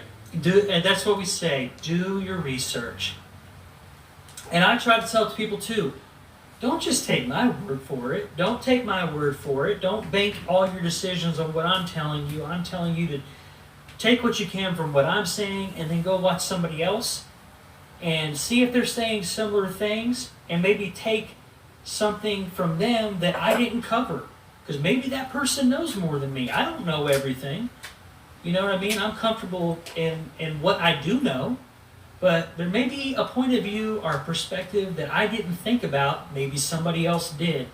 So if somebody watches me and then they go and watch one of T's videos, and then they go watch one of Derek's videos, and then they go catch one of Crow's videos, and then they go catch somebody else's video, and then they see what Kenny does, and they put the pieces of that puzzle together, well, we just prepared somebody to say, I see what you're doing there. Phantom, look at those white levels. And yeah, you're right. It's fantastic white levels. I could see all the detail in the snow there. Matter of fact, let's finish out here because I've been on for a while and I need to check in on the kids and give them a phone call. Leave it in that sound. And You see know how the their day whole went video. at school and check in with them. You've been keeping me company while I did it. Let me go to This has been the toughest screen I put up yet. Let me go to my videos. Let's do just a couple of more demos. But first off, let's take a look at the wolves really quickly. I'm going to unplug the phone here, so sorry about it wiggling around. And we'll get up close to the whites here for you to see. And that's the thing. I like the detail that and that punchiness. Look at that. I'm just in presentation mode. This isn't anything. I'm not in anything special here, guys. I'm in the same mode that I was when I did the last one. I mean, I haven't touched anything on the projector at all, so we're in the same mode. But here we are with the whites, and I can tell you in person, it's definitely brighter than what I'm picking up in the camera right now. Yes, this is the Epson COW01, right? It's a bright projector. Colors are really bright. I think I've got still under 30 hours in eco mode on this, so it's got plenty of life left in it. I am aggravated with it because it's got a fixed lens, and the lens quality is sort of basic. Yeah, mine doesn't even have that. What mine has, yours is much more advanced in terms of an iris. This is a fixed lens projector, so I don't have zoom on it. I don't have a lens shift on it. In order for me to get it this size, I have to place the screen a certain distance away from the screen. Okay, so again, you'll see this bleed off up here. That's because it's 16 by 10. You can see a little bit of it down here at the bottom, where it's a slightly raised black level, and that's just this lens on this projector is not controlling light that well in terms of the extra light. It's giving me plenty of brightness and color and all the good stuff, but and so if I go into the menu here, you'll see, and I'll go ahead and do another reset for you so you can see, and it automatically puts it in high mode. So all I do is take that down, right, and then of course, you got your expert settings, just color, brightness. You see I don't have a contrast setting or anything special. No color tint. I got an aspect ratio, and then Where is it? Let me see if I can find it. Okay. I don't know if it's gonna work way over there. Of course, I got all the I different don't know if ones it's gonna work there. way over there. Where is the... But right settings? now, let's test it. Expert settings. Where's I'm my trying scene for it. I'm tired. adaptive? Do I have that? I can try to iron it. Not today. Maybe tomorrow. This thing is Okay. supposed to have a scene adaptive gamma or something. Maybe it's under color. I know that sensor gone. Brightness? Ah, there it is. Okay, I do have a brightness and a contrast. The settings on it are a little bit weird. I thought that looked a little strange. But see, I have a scene adaptive gamma. So instead of having an eye, because it doesn't have an iris, it does this thing where it like changes the gamma depending on the metadata from the content. So in default, it's on 7, and all the different picture settings have a slightly different setting depending on what you are. But that's it. I mean, you can see that the detail's really great, but the projector itself does have some limitations. But because I just bought it for kind of being portable, the black is so accurate it's spooky silent. The white is so close. Those screens look similar, just a tad darker. Right, and you'll get a tad darker. You'll get a tad darker white on gray too. It's just a shade, right? And then a little bit darker, you'll get a little bit. Too far over. You know, the snow here would be a pure white on a white screen, but it wouldn't have that slight contrast perception pull and that's really all gray does. According to what I've read and what I've seen, the contrast between most typical white screens and gray screens are more or less the same. It's the perception of deeper, richer colors and blacks on a gray that gives you a little bit more what they call like dimensionality. A little bit more of a 3D sort of like looking through a window as opposed to looking at a screen effect in a way. And you know, you'll get that. I get that on the OLED sometimes when I'm watching certain content. It looks like, wow, that looks like I can literally reach out and grab it because the contrast on an OLED is like perfect, right? It's got over 8 million pixels on the screen, and each tiny little pixel can turn on and off independently from one another. And that's where that OLED black level comes from. But we're at a disadvantage with projection. You know what I mean? We all know that projectors cannot do pure absolute black. But some projectors... Yeah, exactly. And the problem with projectors is that if you want good black level, it's not so much the dynamic contrast ratio that they advertise.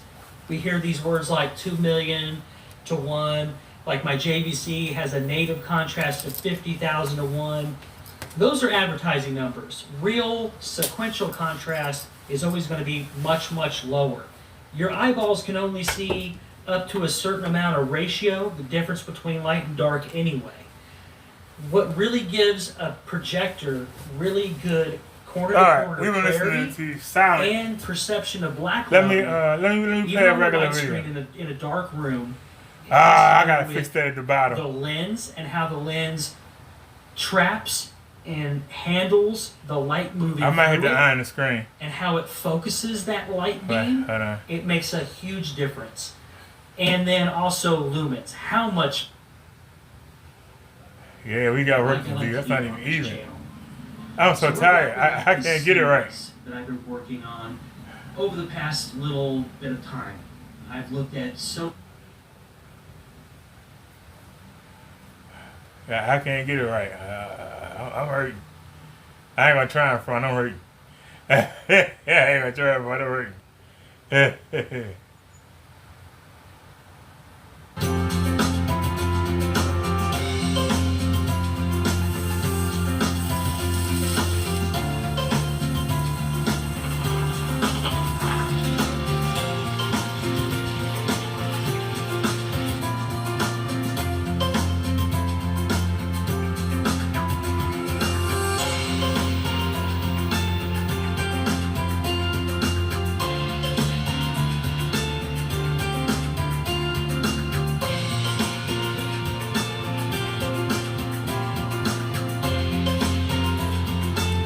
Hey y'all, I'm sorry. I catch up with the what you call. I'm out of breath.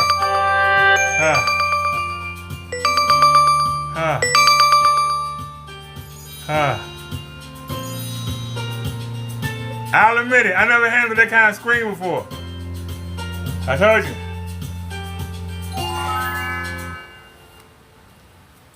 Me and gray don't get along.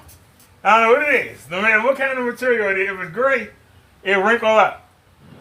Today we're I can't hunting do nothing with scammers it. in Beverly Hills, California. At night, we've rigged this house with hidden cameras, inside and out. Get everybody in position. And there are Wasn't we multiple playing the scammers video? How we on get their this way correct? right now. So it looked like.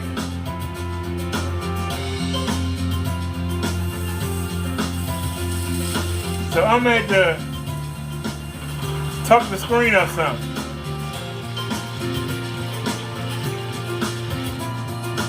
I didn't even notice that. So we was watching Silence video. Shit, how am I gonna fix that? How in the hell am I gonna fix that?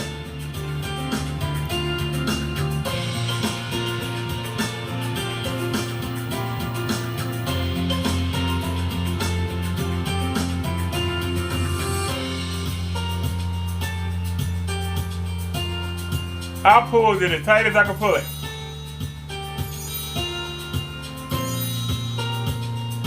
I put Kenny's paint over there. I'm gonna have to bring it over some. I can't leave it there. I'm gonna have to bring it over some. But it looks terrible. I can tell you that much. Oh man. How am I gonna fix that? Today we're hunting scammers in Beverly Hills, California. At night. Why you keep trying to make me watch this video, YouTube? I mean, seriously. Why you keep trying to make me watch this video? I mean, you coming in your drawers. Trying to make me watch this video. Why? Why are you trying to make me watch this video, YouTube? I mean, you coming in your drawers. You having an orgasm with the spasm in the chasm. Why are you so hard up for me to watch that video? Seriously. Hard up. And look, won't let me click another video. We only watch one thing.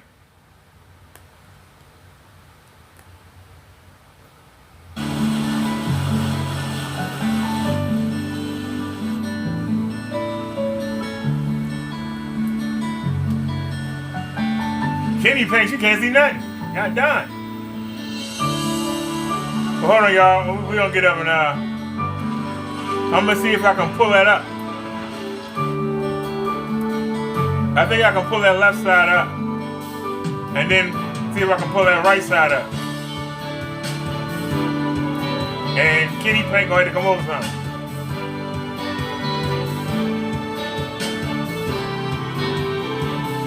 I think I can tighten that left side up. I'm trying to think what'll hold it better. Tape or a thumbtack. Cause I gotta make a board anyway.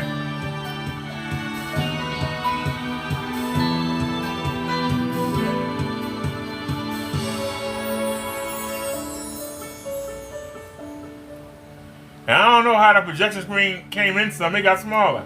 How did it get smaller?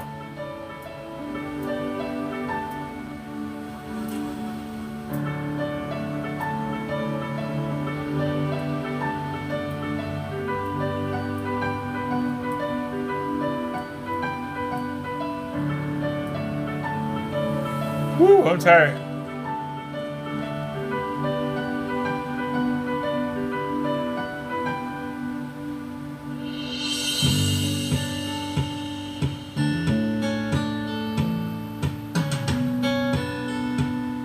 Hey, replacement, suck my fat ass dick. How about that, bitch?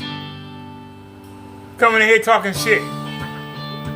Yeah, you see Kenny Payne over there looking like horse shit. That's what I noticed. Now the problem is,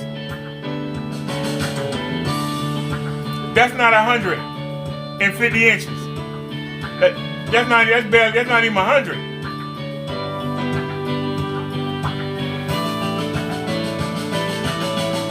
So I can fully stretch it out, wall to wall. I can't do that. That's why it's wrinkling up. I can't stretch it out. So give me a second here. I'm recovering. Give me a second here.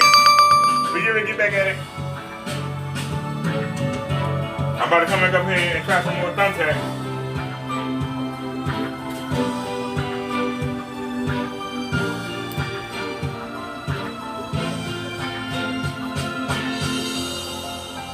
But I tell you one thing. The screen looks good. I can tell you that.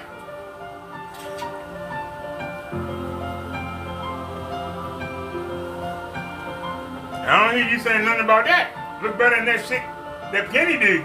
I tell you that. Looks a lot better than that bullshit that Kenny be selling. I tell you that. A whole lot better. So let's get up here and let's tighten this up. I don't know if thumbtacks will do it or not, but we'll find out in a second. Let's get up here. Let's get to it. Will the thumbtacks do it? I don't know. Well, come on, we gotta get back over here. Somebody live in the ghetto. Yes, I do, bitch. It look better than that shit Kenny got in the fucking garage. They that. Dang it. You got a problem? Why don't you come to the ghetto and see me? Bring your bitch ass over here. I bet you don't come back. I tell you that. Bring your bitch ass over here.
Tuck it over?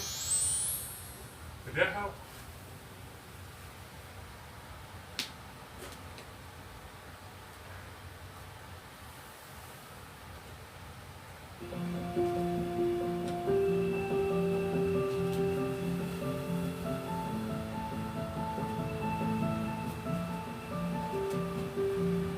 That's making it worse.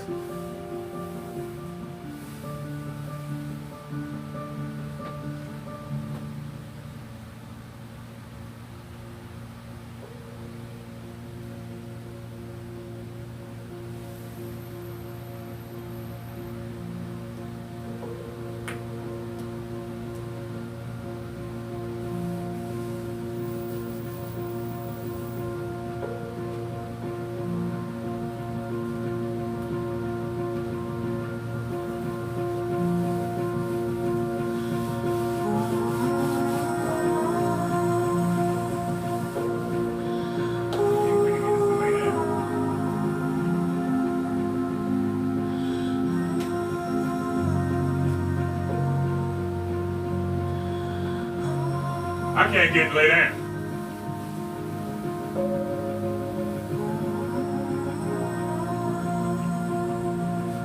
I can't get lay down. I don't know what the hell wrong with me.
not pay down.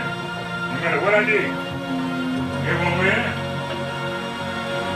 It won't. I'm going to take it down. It's not going to lay down. I can't get on with this. I can't get it to go out.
Right there.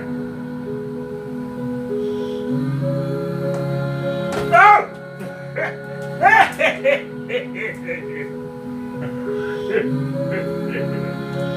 You almost fell. You said that land. Oh, that's why you're dangerous.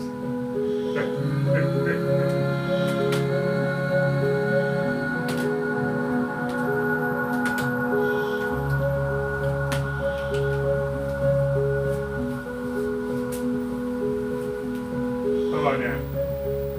Is that better?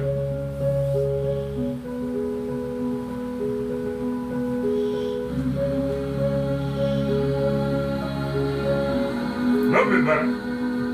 Alright. Give me the bird bang.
Forget it.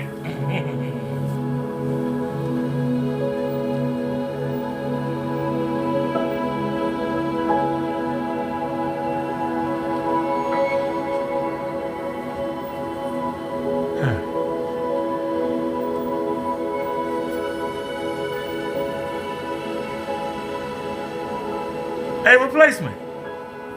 Shut the fuck up. If you don't like what I'm doing, leave my show. I didn't ask you to come in. You punk bitch. Sitting there defending. Look at that panel with Kenny Bird paint. Look at that bullshit. One good thing, you get to see my screen. You get to see CROWS screen. And we get to look at that Kenny Bird bullshit. Look at it. Look at that shit. That dark ass shit. Now I got my own version. Look at that dark ass shit. Look at it.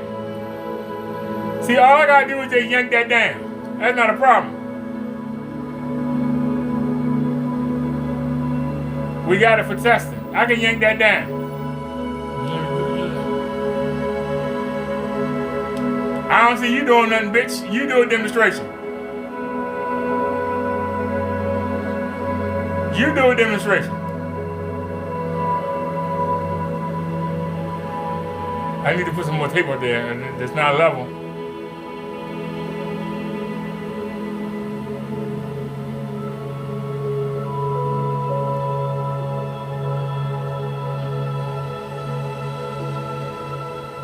As far as it goes, we put another.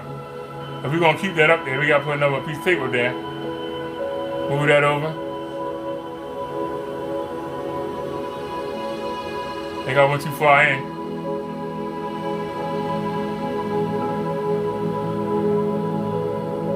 Alright.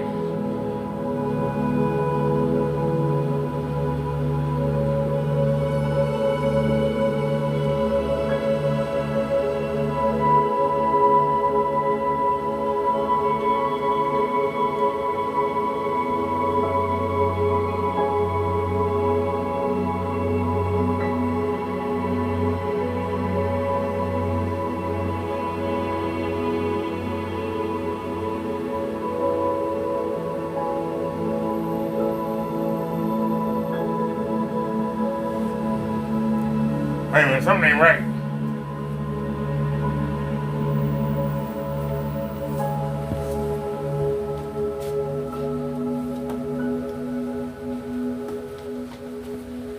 Gotta put that table in the way. If the table is, table. There we go.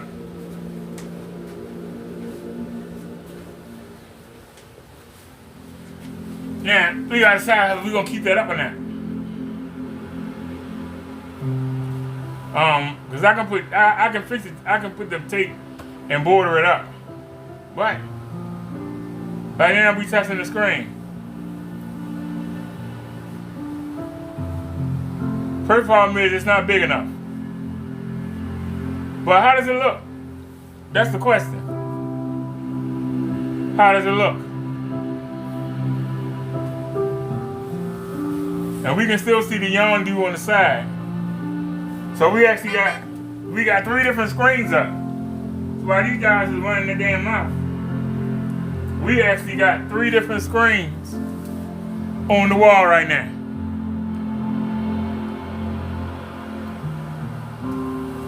We got 3 different screens on the wall right now.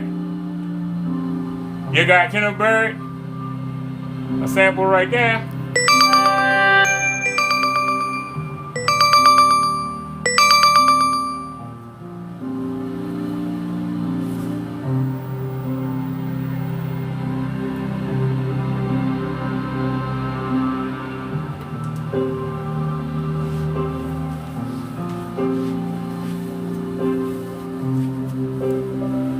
I appreciate Crow 1176 for sending me this.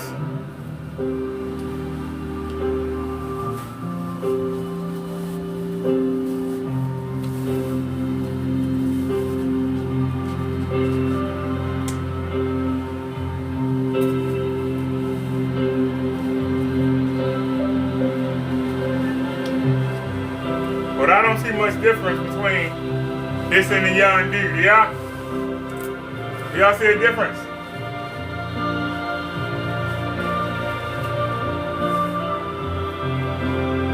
I don't see much difference. I'll check the chat in a moment. Give me a second, young. I'll check the chat in a moment.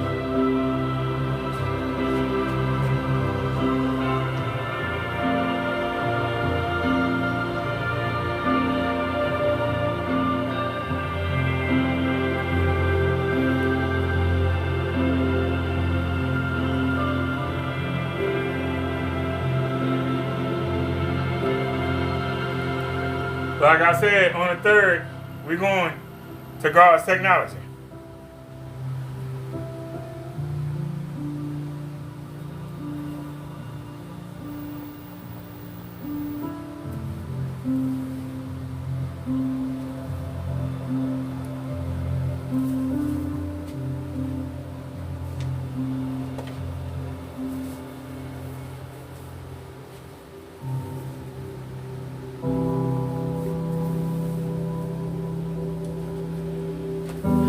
I feel blessed that I had the resources to be able to take this screen and look at it. Let me check the chat real quick.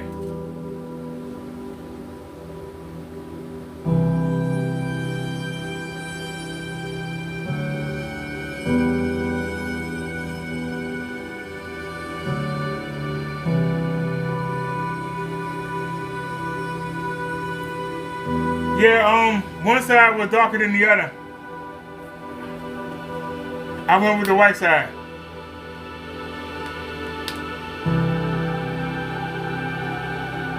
I gotta say, it looks pretty good.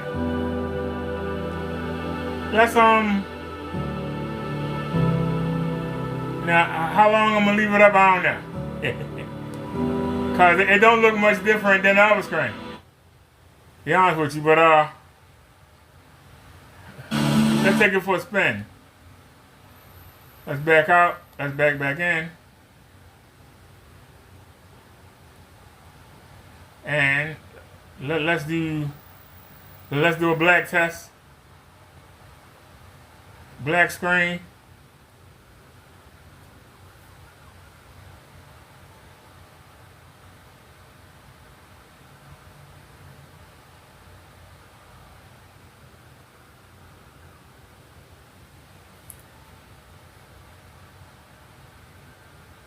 All right, seems that we're getting better black on the Yondu. Seems like. What do y'all think?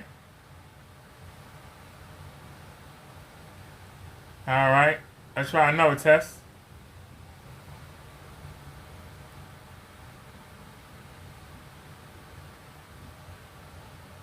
Let's try the beta fishes.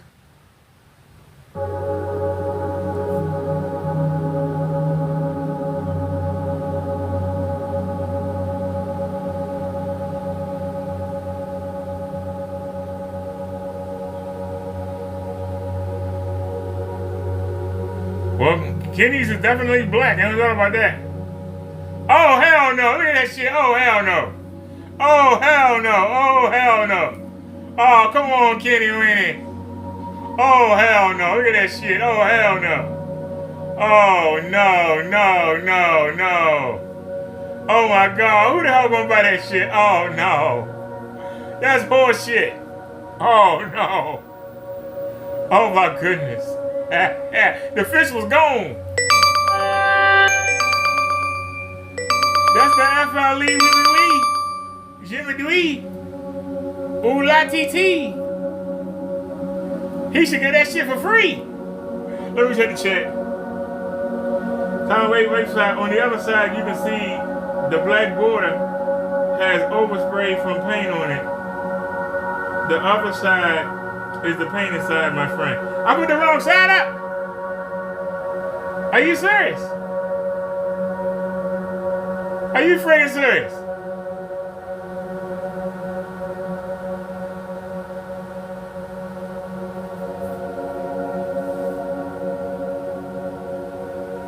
I put up the side that had the black thing, the black ring showing out. That's the right side, right? The side with the black ring showing out. Wouldn't that be the right side? The side that got the black ring? The other side of the ring looked darker, so I thought that was the inside. You saying I got it on backwards?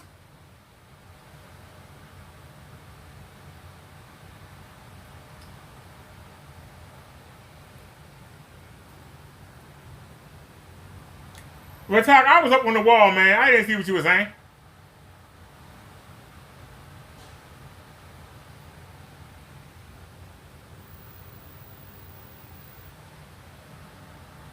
So that means I gotta take it down and turn it back over. I don't know if I'm doing that tonight. Maybe tomorrow. God darn. I get up there and do it again.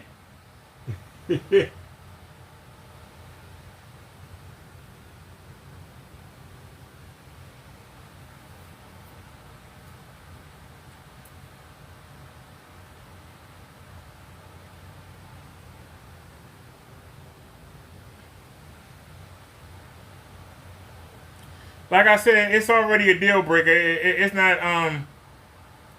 Crow said it was 150 inch.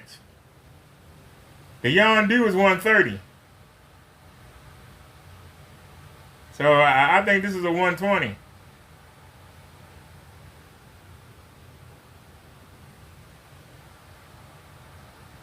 Would y'all say that's about 30 inches? But I appreciate Crow sending it. But the most important thing was getting a sample of Kenny's paint. Man, that black stand out like a sore thumb. God darn that thing dark. Look how dark that paint is. God darn.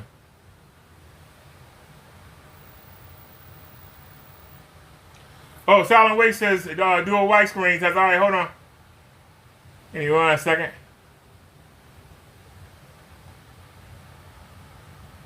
White screen.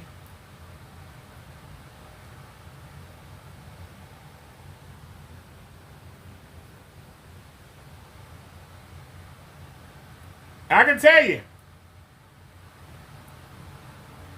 it's a better white than the Yondu. And keep in mind, I put a black tablecloth behind that screen. It was thin, but I put a black tablecloth behind that screen.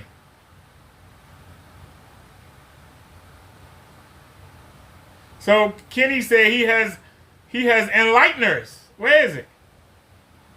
Where's Kenneth Bird enlighteners? Where is the enlighteners?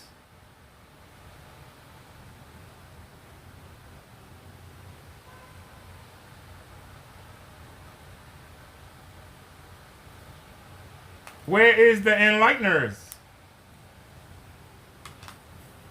That looks horrible.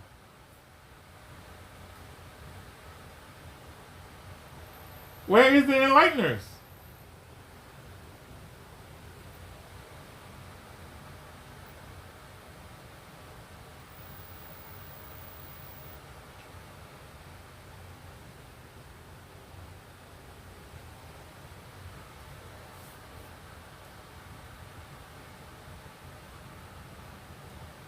So, let's take a look. Now, y'all see how bright it got? I got the ceiling projector coming on. See how it went away? I had the ceiling projector on. Now I can see I'm getting a better black level on the Yondu. If you notice, it's a better black level on the Yondu.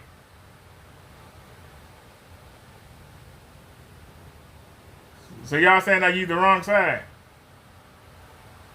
Let's take a look at the majestic wolf scene.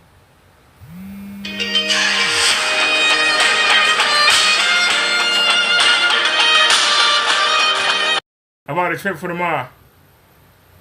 Silent Way says, put the guy. I just let him talk. Because that's either Kenny or somebody representing Kenny. The fact of the matter is,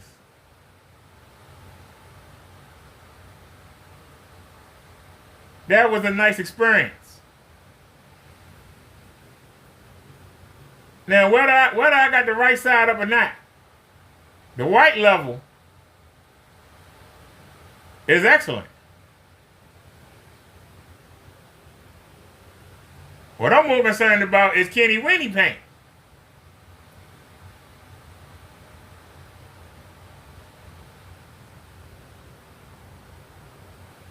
I'm not getting 130, so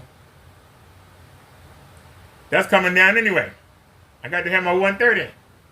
So I'm probably going to order another Yondu on the 3rd. Should be here by the 5th. And we'll go back to the black version of God's technology. But we'll rock this. We'll rock this for a couple days.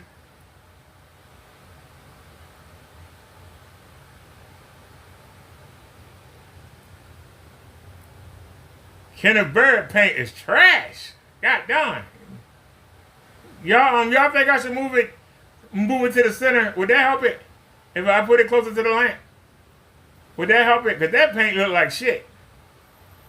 So, the replacement. I'm not really concerned about the screen. I'm not really concerned about the screen because it's not big enough. It's coming down anyway. But I'm concerned about, we got an example of Kenny's paint. That's the FLE YYTT. And it looks like horse shit. You want to defend it? We got 2 different kinds. 3 different kinds of screens up there. We got Kenny's paint. We got CROWS paint. And we got the Yondu. A weak version of God's Technology white version up there. And keep in mind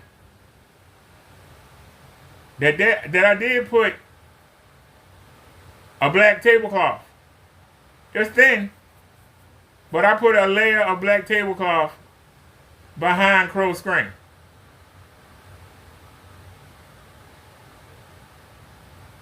So whether I use the wrong side or not, I still put a thin layer of black behind it. It was a thin layer, but it was a layer of black. We put a layer of black behind it.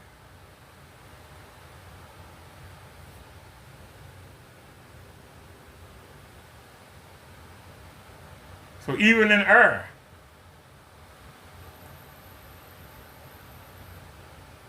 look at how black that is. God darn, Kenny. Oh my goodness.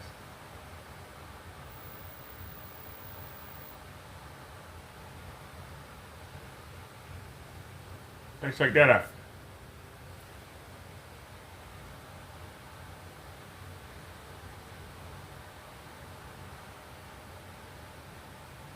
You can't even see it going through Kenny paint. Oh my goodness. Alright, some of it going through now. Damn. Damn.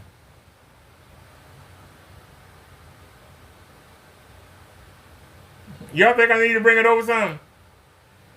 Would that help it? If I brought it closer to the bug?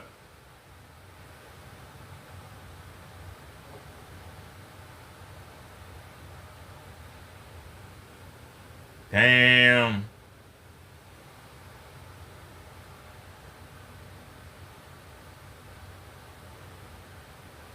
That looks awful.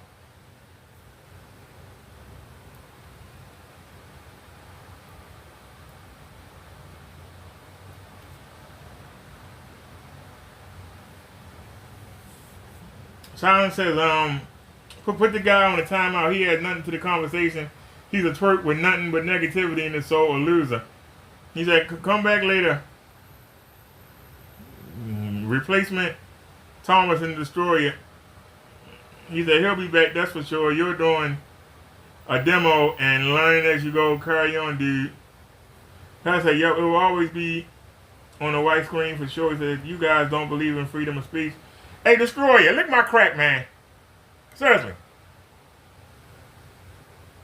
You don't know how taxing it is for me to put these screens up. But I do it for everybody.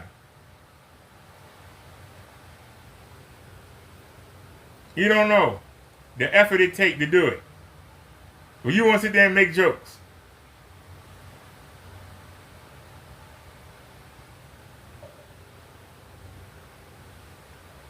Every time I put up one of these screens, I have to wonder, will I be going to the hospital that night? And I'm still wondering, will I be going to the hospital? But I wanted my own example of Kenny's paint, and I got it. And Kenny paint looked like shit. Say what you want to say. That looks like horse shit. Oh, but look at the black level. Look at the contrast. I can't see shit. I can't see a damn thing out there. What the hell is that shit? Look how it stands out like a sore thumb. Stands out like a sore thumb. But his paint work good. Whatever you're doing something to make his shit look good on your screen. I'm sorry. You doing something. Whatever you're doing, you need to tell us. Tell me how I can make this thing look like something.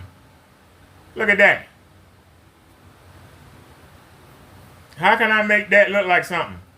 I bet y'all don't even see nothing. Y'all probably see pitch black. Do y'all see anything? Should I zoom in? Can y'all even see anything? Look at that shit. Can y'all see anything? Do I have to take the camera up and put it up to the screen for you to see anything? That's awful.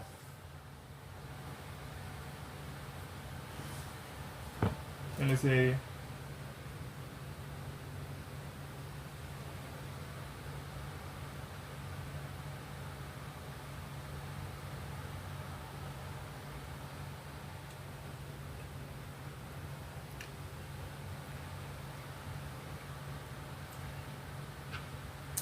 Well, I can tell you, the screen ain't big enough. If Crow want me to send it back, I will. It ain't big enough. But I appreciate them sending it to me. I appreciate having something to look at. Something to test.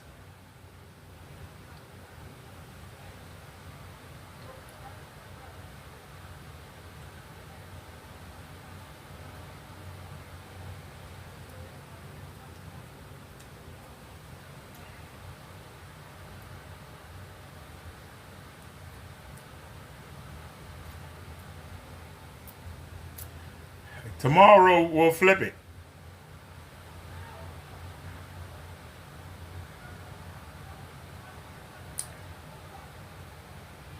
Now I could have not went live, put it up, and then come live. That's what Kenny would have did. I put it up live, unboxed it. You can't say I fiddle with it. You can't say I mess with it. I did it live. Hey, Crow.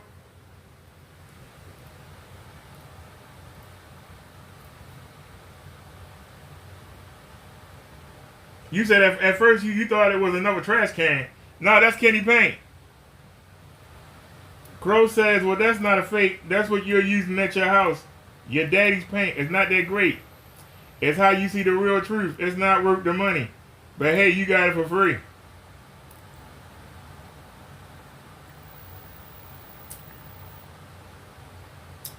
I don't know if the camera picking it up, but I do see something coming through there.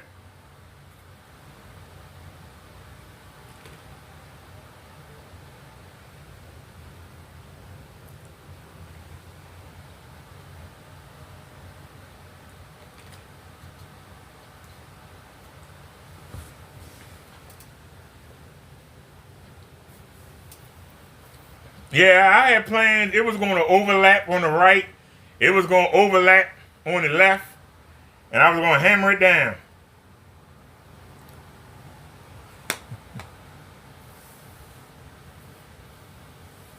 So hold on a second, y'all. I'm going to move Kenny Payne over. Give me a second, y'all. I'm going to move Kenny Payne over. I'm getting old. Alright, I'm going to put it in the center. Let's see if we can help get a bird out some. I'm going to put it dead center. It's dead center in the middle. See if we can help the bird man out. How about the bird turd? She said, what's the word? Ken's a nerd. What's the word? Ken's a nerd. A nerd turd. In the bucket, he dropped shit turds. We talking about Ken a bird. All right, y'all. Is that better? I put it in the middle. Can y'all see something now? Let me pan down a little bit. All right, can y'all see something now? Through that muckety muck. Are y'all getting the image now? I put it right where the bulb is. I thought I had it straight. It's kind of lopsided, but it's up there.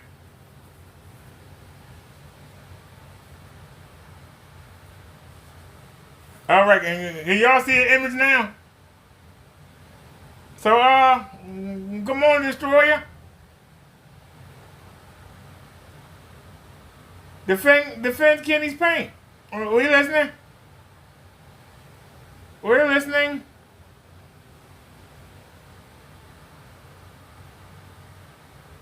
Here's something that should help the paint out. The fluids.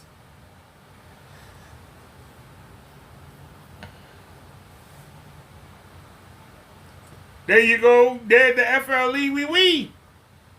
The FLE PP. Y'all want to help it out? Let's see if we can help out Kenny Paint. Go to presentation.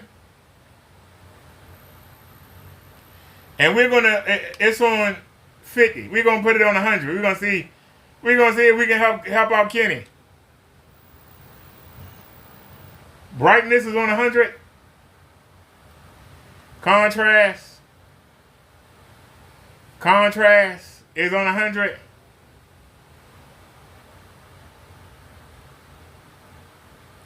Color saturation, we're going to put it on 100. We're going to see if we can help out Kenneth Barrett Paint. All right, we blasting 3,500 lumens in the Kenny Paint right now. We blasting 3,500 lumens in the Kenny Paint right now.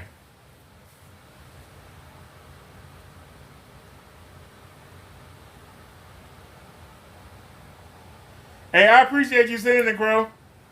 It gave us something to look at.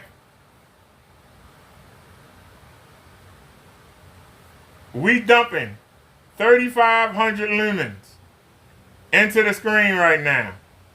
Brightness is at 100. Contrast is at 100. Color saturation is at 100. We are dumping 3,500 lumens into that screen right there. Tell me Kenny not doing something in his demonstrations. Even though we proving it.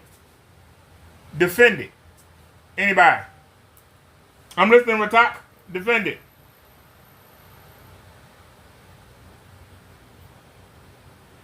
Where you at, Destroyer? Come on in here and defend it. See, they want me to block you. No, I want you to come defend it. We got the FLE PP wee wee. Look at how the screen washed out. Matter of fact, let's go in. Was it color temperature? Yeah, go to customize. Go to green. Let's see if we can do the Kenny Winnie. See if we can get it to turn green like Kenny did. Can we get it to turn green? There's the gain. Put the gain. Put the gain on 100. We put the offset and the gain for green on 100. Now, let's go down here to advanced. All right. There's the green. Let's turn the hue. Let's turn the hue. Let's turn the saturation. This is just for the color green.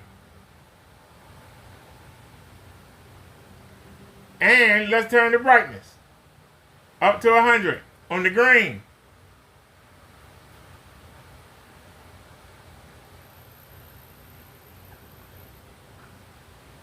Hey, does the screen look like Kenny's? Now let's come back in. Let's bring the brightness down to 80. Let's see if we can make it look like how Kenny look. I'm trying to make the screen look like how Kenny look.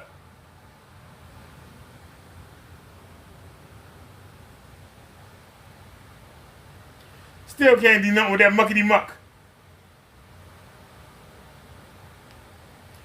We can't do nothing with that Kenny muckety muck. Oh, this look bad, Kenny. I feel for you. Anybody that will buy that shit, I don't know what to tell you. We have blasted out.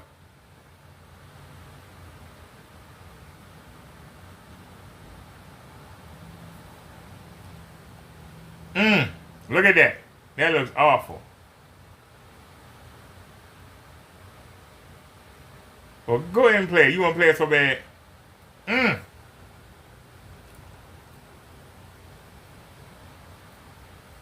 Hey! We got the green tint. Is that what Kenny do? Hey, y'all, we got the green tint.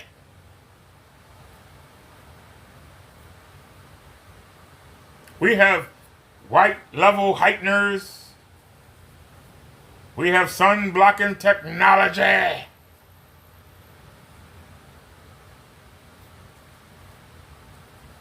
Damn, that looks bad. I'm sorry, that looks bad. Crow said, well, that's not a fake. That's what you're using at your house. Your daddy's paint. It's not that great. It's not how you see the real truth. It's not worth the money. But hey, you got it for free. Yeah, Ratak.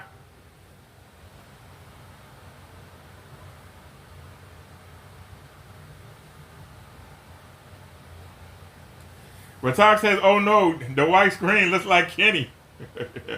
Ratak says, I don't know why no one tell you that brightness doesn't do anything to do with lumens. I don't know, but it made the white look like Kenny's screen. That looks like Kenny's. Look at the great white levels. I tell you, this can be the certified screen. We got the sun blocking technology. That looks god awful. I'm sorry, y'all. Let me take that off. Let's go to dynamic. And that's cinema. Y'all see the difference? Dynamic is brighter. Y'all notice that? That's supposed to be for presentations, you know, with the lights on. And this is supposed to be for movies.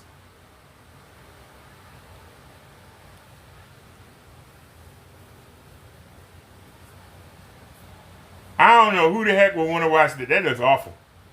Kenny's paint looks awful. Oh my goodness. And he wonder why you worrying about customers sending something back. Cause they gonna get this home and say, what the hell is this shit? They gonna get it home and they gonna say, what the hell is this shit? They are gonna get it home. And they're gonna say, what the hell is this shit?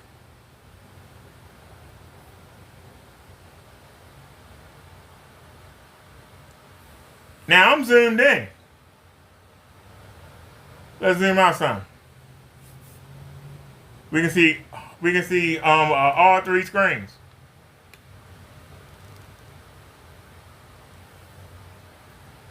So you got my screen, you got Crow's screen, you got Kenny's screen. Now, do I have to walk up with the camera for you to see it? This really looks bad.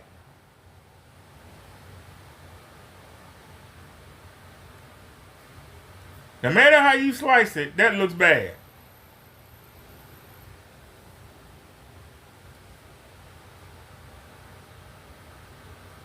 You talking about brightness and lumens, you gotta sandblast that to get a damn image. You need a spotlight. Look at that dark mess. That is just ridiculous.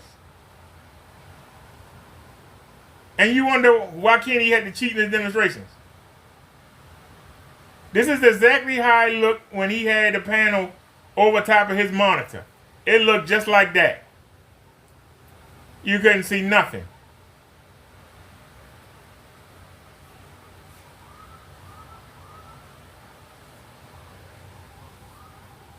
So we already know Kenner paint don't work on the ultra short throw.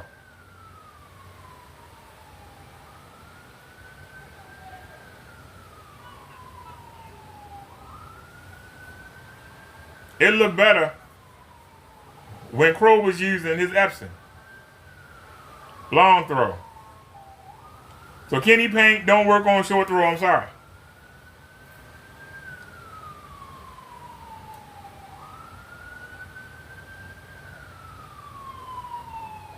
Until you get to the 1080p for the Epson business projectors, until you get to the 1080p, and they started with the 696 WUXGA, that's a 695. That's the top of the line for the Epson business projectors. We don't have the cheapy cheap. Remember, Kenny had a 475.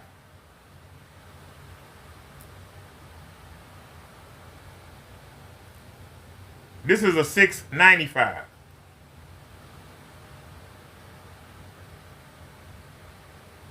They went from the 695 and they went right to the 696 and did 1080p.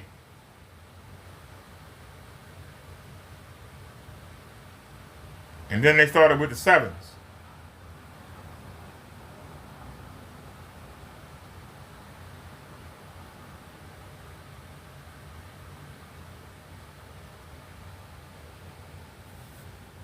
That's a daggone shame. This looked like Dookie. I mean, I'm speechless. I don't know what to say. I really don't know what to say. You can make fun of me for struggling with this screen, but all right, let's hop it out. This is a Samsung Black video. How's Kenny Payne gonna deal with this?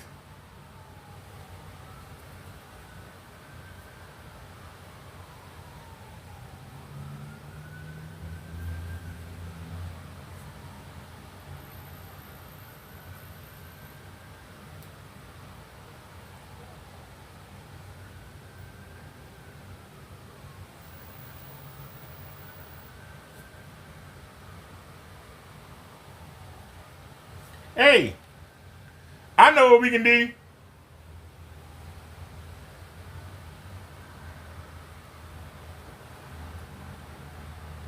Can I get, not 5. Can I get 4K? Can I get the 4K Starfield? Can I get the 4K Starfield demonstration? Can I get the 4K Starfield demonstration?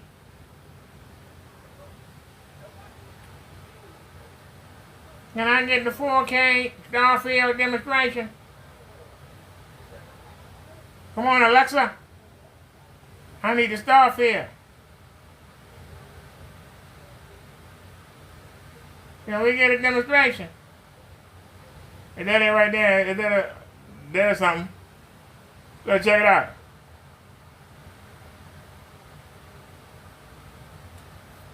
I don't see a damn thing.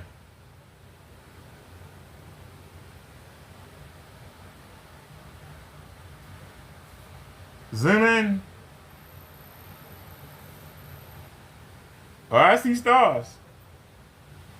Alright. That's a little too hard, I think. Can we try another Power on. Can we try another one? Can we get a Starfield demonstration, please? There we go. Starfield demonstration, please. Can we get a Starfield demonstration? Now, can we get a Starfield demonstration? Is there any music?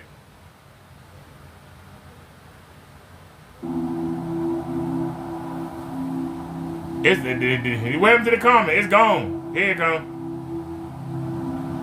Oh, Kenny, man, this is bad. This is bad for you, Kenny. Oh, man, this is bad.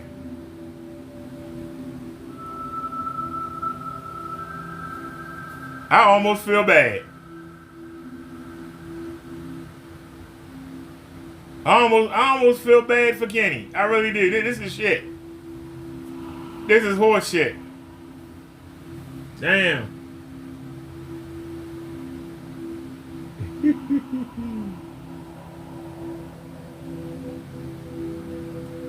Yeah. Well.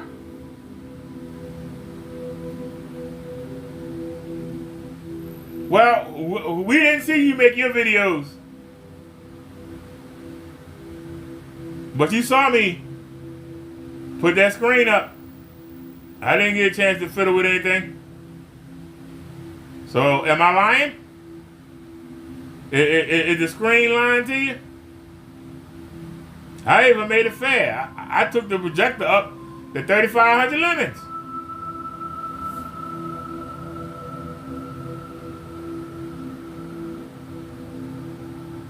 If you use a white screen, a gray screen, it can't pick up nothing. Well, guess what we saw on Kitty's screen? Nothing.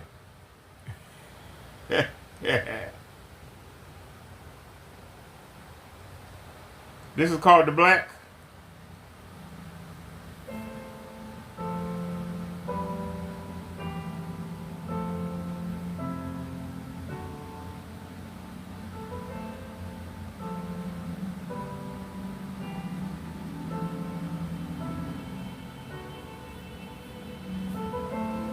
Maybe if I move it over some, would that help it? Nope. There ain't no helping it. There ain't no helping it.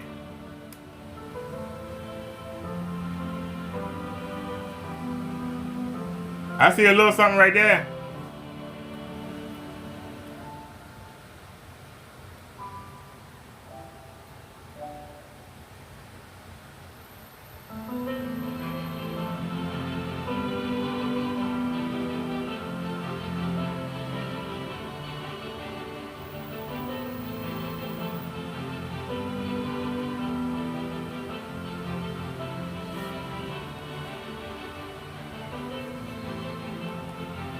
Let me see something real quick. I want to see something real quick. Hold on a second.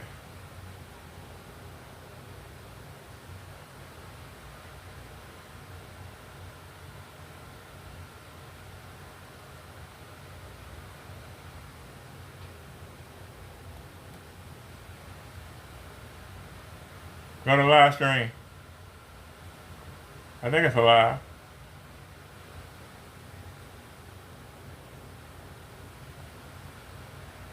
Does a $10 bed sheet beat the LFE? Let's take a look. Does that look natural? No, I don't think so. So here we are.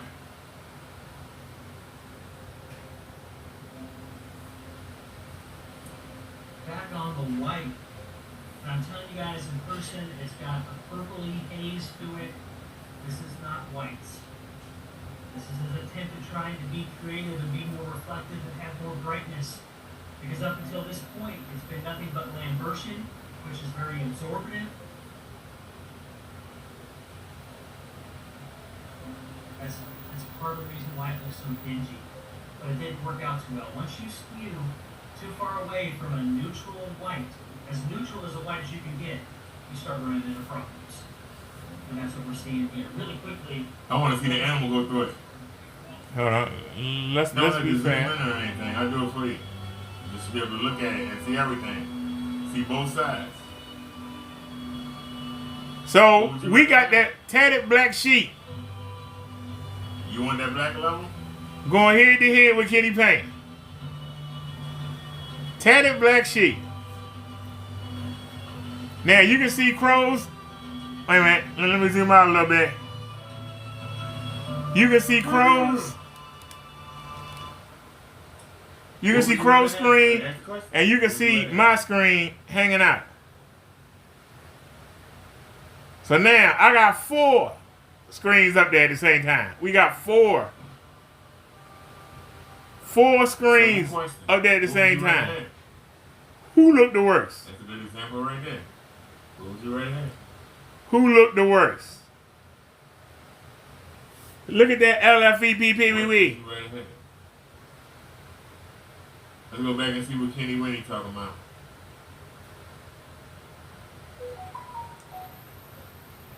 I have a black sheet.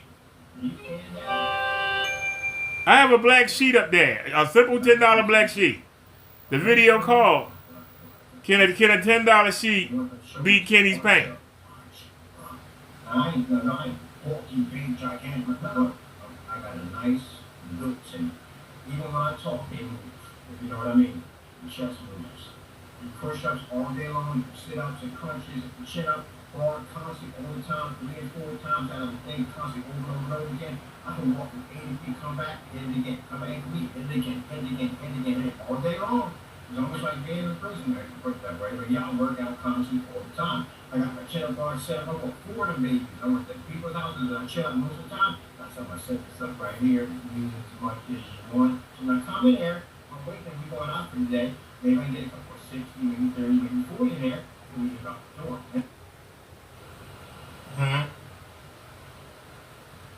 What are we looking at?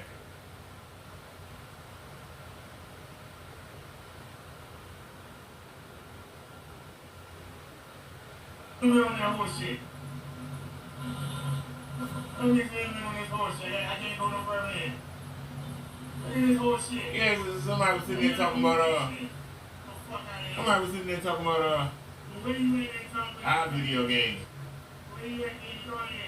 Our video game. And I will say I do need when we play the video game, I do need to turn I need to take out the color saturation. I can see that. We need to take out the color saturation. It is high. I'll admit that.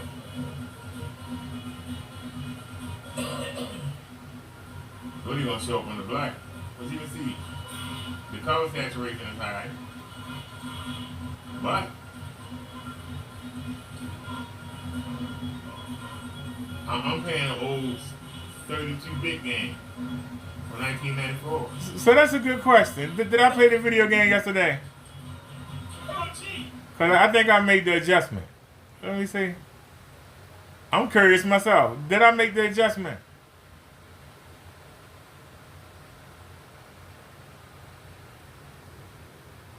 Did I play the video game? Ain't it? I'm trying to see, did I play the video game? Did I play the video game? And if you have the gall to call him out. I know Kenny was playing his game. I'm gonna see you. I'm gonna get the FBI on you. I got the downtown police on file charges on you. You have the nerve to question me, to call me out. You got a man that's telling you. Yeah, I didn't play the video game. Hold on, we didn't play the video game on that. Wait a minute.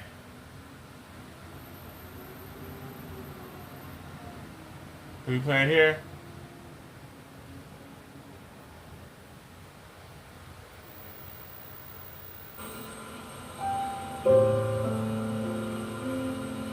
Now let's try dynamic mode. We're in presentation, let's go to dynamic. We're in dynamic mode now. My bad. I didn't mean to do that. But hold on. Did we play the video game? I know Kenny was talking trash. I got mad and played the video game. Hold on a second. I know I played the video game, didn't I?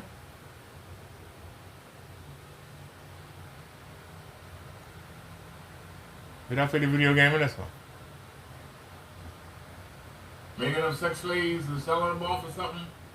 The ones that talk, they got killed and buried on the he'd be stupid to bury them on his own property. That'd be stupid.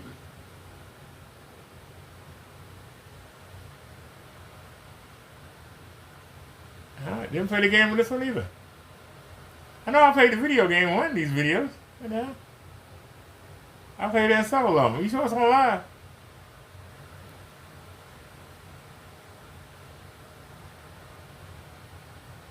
What happened to the smoke lounge? Did I play the game in this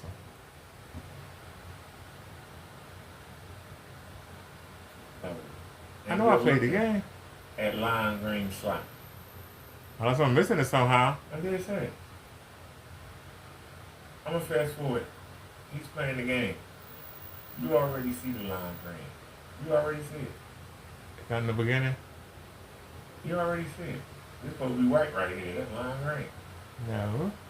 That's small. This I'm really confused. Hold on a sec. I know I played the video game. Why am I not seeing it?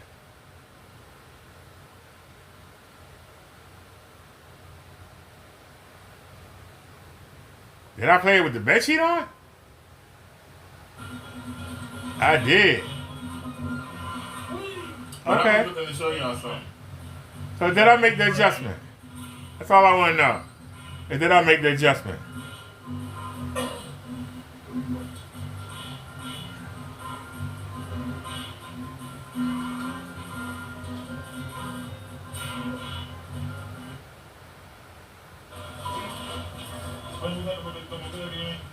Is that where I started at?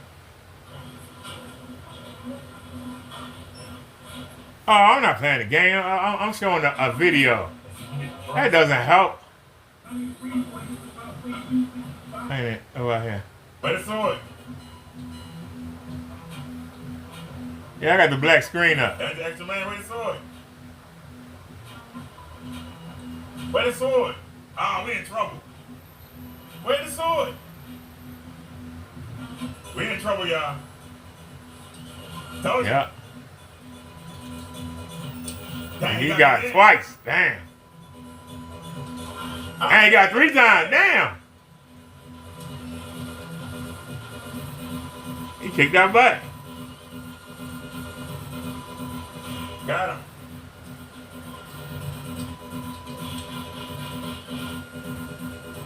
We in trouble. We ain't got no energy. We ain't got no energy. We're looking at through the black. Alright, I just wanted to Hey, say. that energy right there, you're cheat. Did The we energy was right there. wanted to see if we made the adjustment. Then, So we gonna have to work on that. We're gonna have to make the adjustment. I don't know why the game come up like that, but we'll make the adjustment. Didn't Silent have a video today? Either Silent or Crow had a video today. I was getting ready. I missed it. Go to live stream. I think it was Silent. No, that's 4 days ago. Or maybe not. What about videos? No, 4 hours ago. Here we go. It was a video. All right, so let's check it out.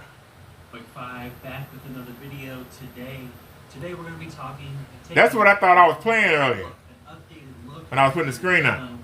featuring CROWS Cinemax. CROWS Cinemax has been. Let me hit the chat real quick. Test panel there, and I just want to show you guys that the environment down here in the home theater space, the hangout space, whatever you want to call it, all the lights are on, available in the room just before we get started here. Okay, now I'm going to get into more of a locked in position here so I can show you what this screen is capable of, and we can visit some actual test patterns as well, like I like to do on this channel. So we're wrapping up this series that I've been working on over the past little bit of time. I've looked at so many different things. And one thing I wanted to do was I wanted to come back to Cinemax and do another demonstration, an updated demonstration. All right, y'all telling me to flip the screen? To this series. Now the spirit of DIY is. You said if I was going to buy a Crow and see this, I would turn away. The silent video look crisp and vibrant. The idea behind it that you. Hey, Ritak, you know that's some punk shit. And make it work. You know that's some punk shit what you just said, right? You know that's some punk shit you just said. The fact that you cheating and making Kenny shit look good using that processing on the iPhone and all that shit you using, doing all that editing, only showing stuff that make the paint look good. And you gonna sit there and talk shit. Say what you want to say. Did I put the wrong side up? Maybe I did, but so the fuck what? It can be fixed. At least I'm not lying. You still sitting there trying to defend this dog shit. Look at that shit. You can't defend it, bitch. His paint look like shit. His paint look like shit. Kenny paint look like dog shit. And you can't fix it. Me struggling to put up this screen ain't got nothing to do with Kenny paint looking like shit. Nothing to do with it. I can make the corrections to the screen. How you gonna correct that dark shit? How you gonna correct that dark shit?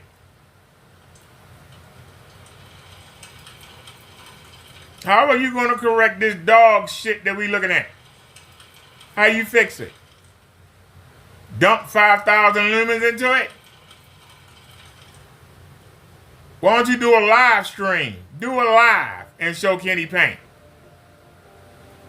Do a live stream. And don't mess with the ISO settings. Just turn the phone on. Put a title in there, put a thumbnail, and start the video. And show something. And don't move the damn camera around. And don't edit it. Do a live stream and show Kenny paint.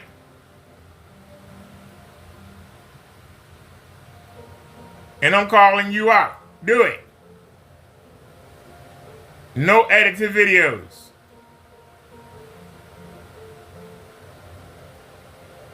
Because you talking shit. I would rather buy it, whether I got the right side or not. The shit look better than that shit that Kenny had, I tell you that. Looks a lot better. I'll watch this screen.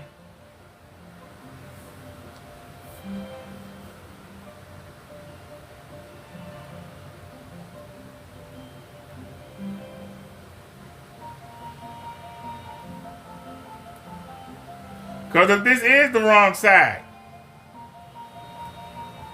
the colors and the brightness look better on CROWS screen than my screen. And you can sit there and look.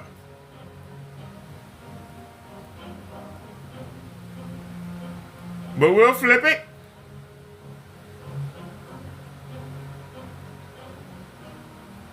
But I'm more interested.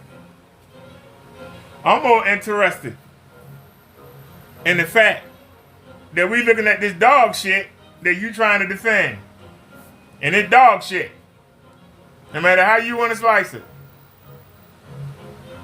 I can look and see that my original screen is a tad darker than what we looking at. If this is the right side, the wrong side, then I will flip it.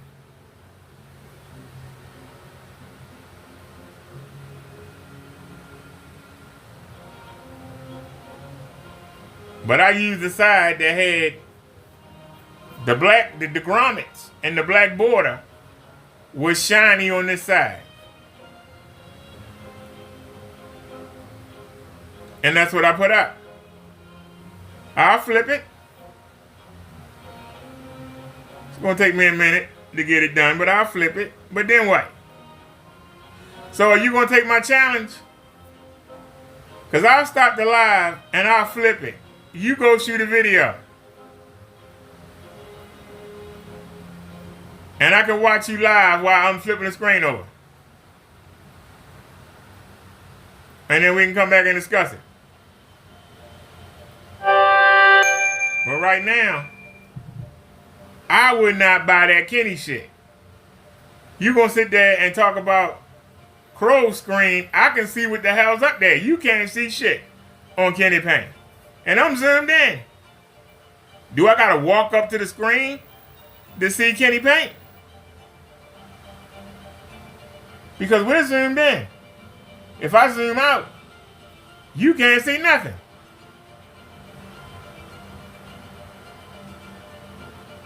But I see plenty on the other two screens. I don't see a darn thing on Kenny's. I'm going to put that shit back in the corner of the screen where I don't look at.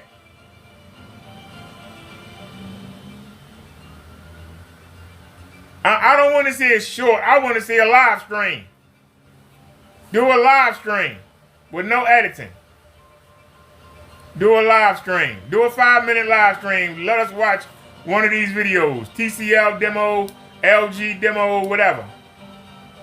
Let one of them play straight through. Put the camera on the tripod and don't move it. And let us look. Do it with the lights on, do it with the lights off. Half of the lights on, half of the lights off. Because explain to me why everybody else, when they show Kenny paint, it looked like this. Explain.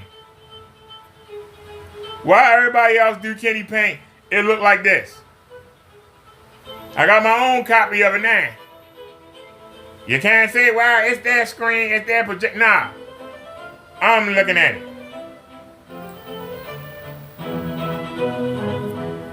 And we looking directly at this bullshit. And it's bullshit.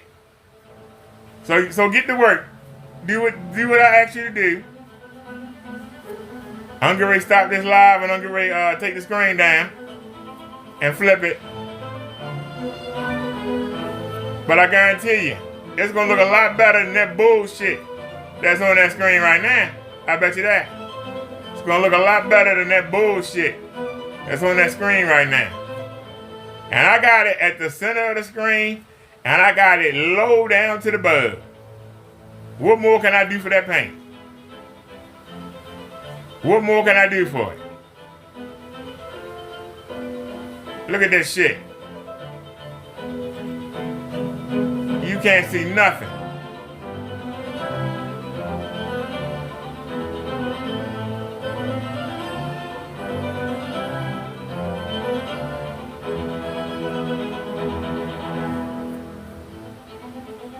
But I'll listen to you. Come on.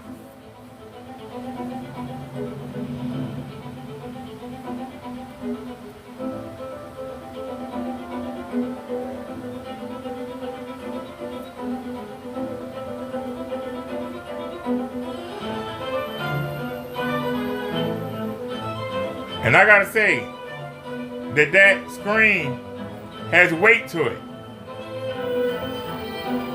I've never had a fabric that heavy. The thumbtacks won't hold it in. They already coming out. The tape won't hold it up. So you ask me why did I have to use nails? It was the only way to keep it up. But I tell you,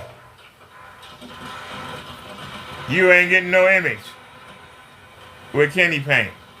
I wouldn't pay for this shit. You're gonna say you wouldn't pay for the other screen. You're a damn lie. I know you full of shit. You full of shit.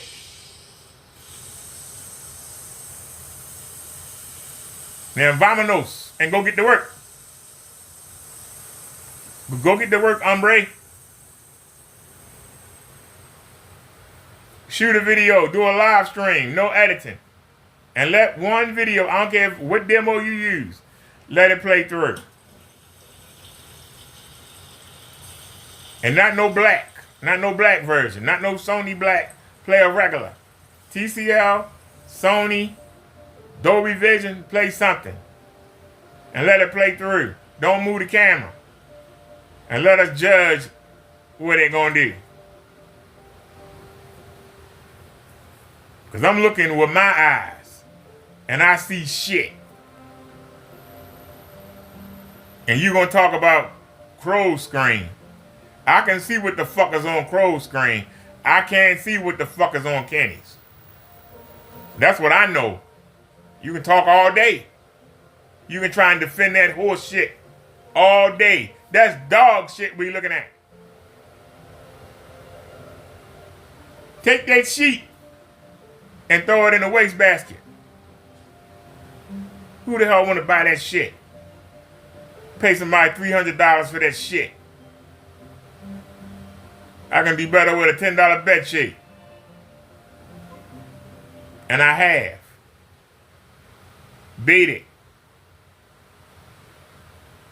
Go ahead and do your little video. Well, yes, I clicked on yes. That's a white screen. That's white, and we still can't. Where's the white? Where's the white? The hell is this shit? This whole thing is white, and we only getting, what's that? That's the only, and that's still not white. That's great. Look at this shit. Look at it. Look at this shit. That's bad.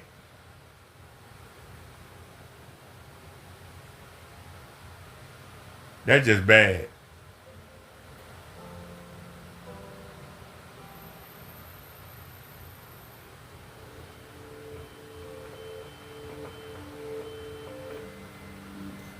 Now this got black background. It should benefit. This should benefit Kenny Payne. It ain't.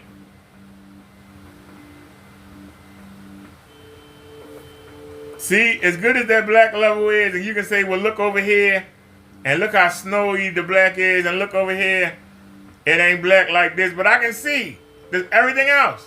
I can't make out nothing here. I can see everything else. I look at Kenny Payne, I don't know what I'm looking at. But you gonna defend it.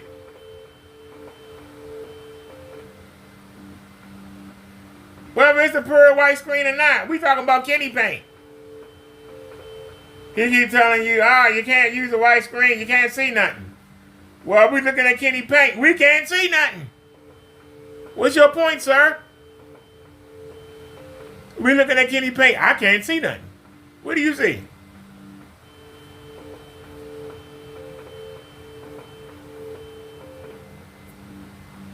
I can go on eBay and negotiate a 120-inch screen for $6 or $7. 6 or 7. Why the hell would I pay $300 for that shit? Why would I pay $300 for that Kenny shit? Why would I pay $300 for that Kenny shit?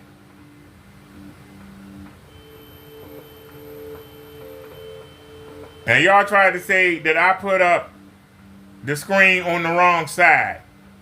I can flip that. If I just spent 162, 272, over 385 for a 24 or 32 or a gallon of Kenny shit, what the fuck could I do? Nothing. Because he ain't trying to refund my money back. What could I do? From a customer, what can I do? I can turn that screen around. It'll take me about 20 minutes, but I can turn that screen around and take another shot at hanging it. But I can see what's on that screen. Oh, you ain't got the black level. Yeah, but I can see every damn thing. I can't see everything on Kenny Payne.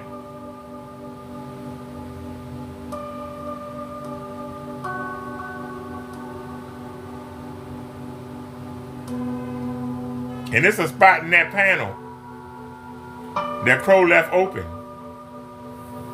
And that's the only part, only place you can see anything. Right in the center. You can see it. That's the only place you can see anything. Where's the white level at? Hold on, pause that. Can I pause that? Where's the white level? I got the Xfinity and we get the white. Well, where's the white? I got the Xfinity. I got the Xfinity levels. We have the heightener and the lightener. We got the sun blocker. Yeah, I guess it do block the sun and block every damn thing else. That says more here. Can you make that out? Where Kenny Payne at is the words here. Can you make it out? Do I gotta zoom in? Can you make it out now? I had to zoom in for you to even see the word here. That's horseshit.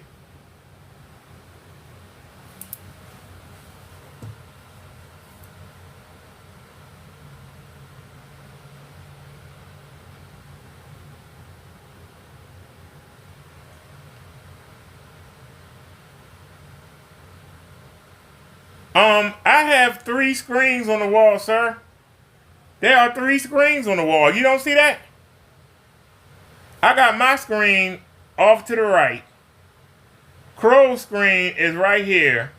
And then Kenny's screen. There are 3 different screens on the wall. 3. At the same time. I got 3 different examples. I got the screen that I started with. I got the screen I just put up. And then we got Kenneth Bird's FLE panel. And if you tell me, can I zoom in some more? That's as far as I can zoom in. I had to zoom in to read the word here. I had to zoom in to read the word here. I literally had to zoom in, and you want to defend this shit. But are you gonna take my challenge?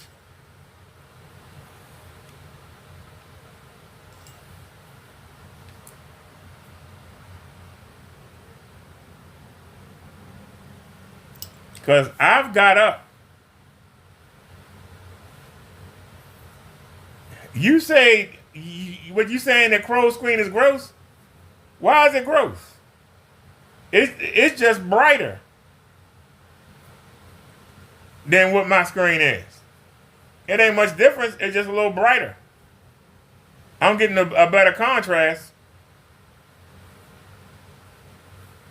Not by much, but I'm getting a little bit better contrast. But what's your point? I can see everything on the screen. What can you see on Kenny's? You're looking right now. What can you see on Kenny's? We're recording in 1080p.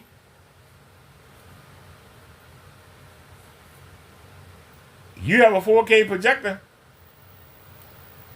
Can you see through that muckety muck? I'm looking at the phone. It looked pitch black to me.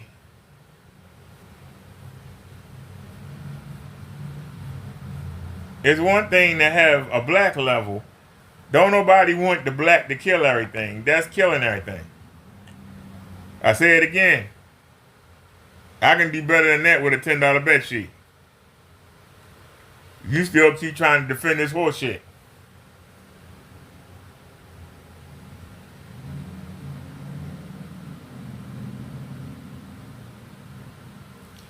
If you have said 10 times, I need to turn the screen around, you've already said it 50 times, haven't you?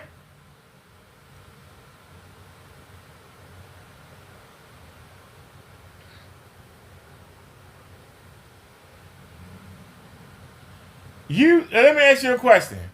So what if I turn the screen around and it look the same? What you gonna say then? If I turn the screen around and it look the same, what you gonna be talking about then? If I literally turn the screen around and it look the same, what are you gonna say? What's gonna be your excuse then? You like to make excuses. What'll be your excuse then?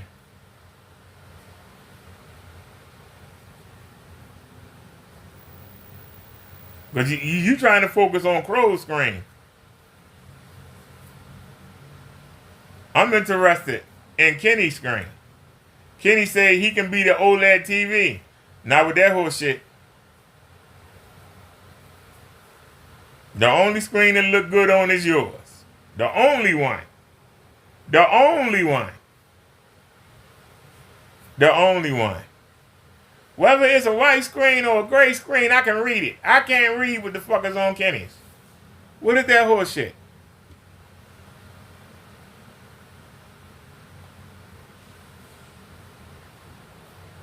I'd rather have no black level and be able to see what I'm looking at. Now look at that shit.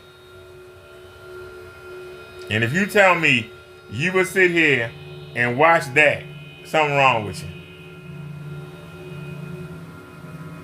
Whether that's white, whether that's gray, whatever it is, I can see what the hell it is.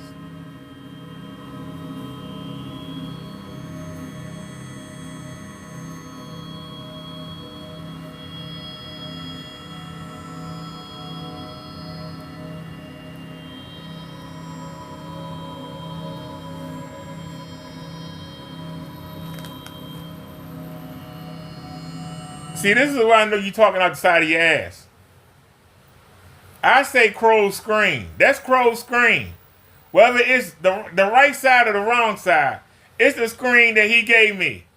So it's his screen. Whether it's the right side or the wrong side, it's still his screen. I didn't say his paint mix. I said his screen.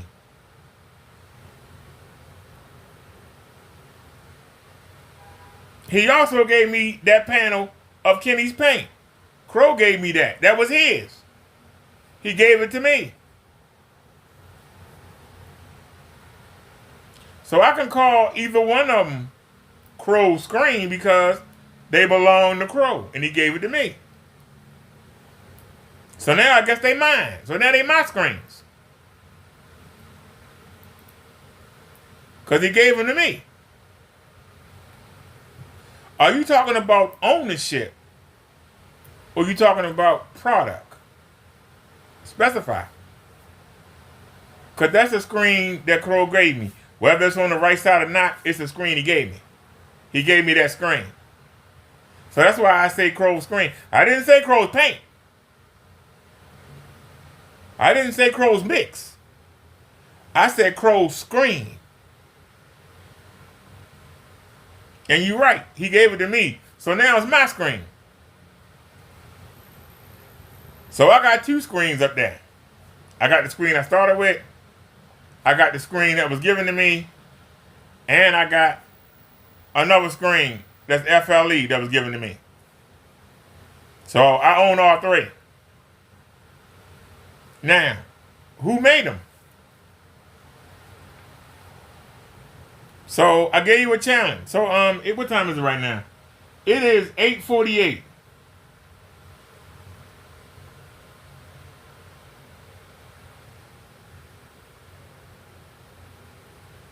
I never said it was CROWS mix. I just explained that. When you heard me say CROWS mix, you keep saying that. I came here to see CROWS mix. I told you it was white. Well, I'm up there on the step stool. What good is you telling me something? I'm on the step stool. What good was you telling me that and I'm on the step stool? I'm on the other side of the room. How the hell would I know what you said? Make that make sense. I'm trying to tell you. Ain't done me no good. I'm up on the step stool.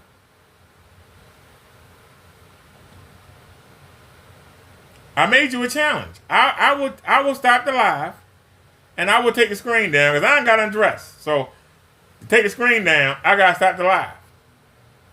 I'll stop the live and come back. What time is it? It's 8:49. I'll be live at 9:30. That gives you 50 minutes to shoot the video. That gives you 50 minutes to shoot the video. Well, 40-something minutes to shoot the video. Let's make it 9:35. I'll be back live at 9:35. I'm going to take everything down and redo it. I'm going to take everything down and redo it. You go shoot a video. I don't care what it is, TLC, Sony, whatever. Put the camera on the tripod and shoot the video. No editing. Do a live stream. Do a live stream for 10 minutes, however long the video is, and then stop it. And don't take the video and download it and don't run it through no software. Have it raw. Will you accept the challenge? Because as tired as I am right now, I will go put it up.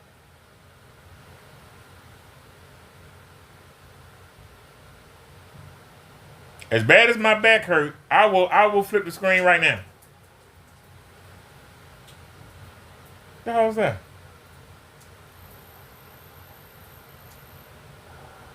What the hell is that?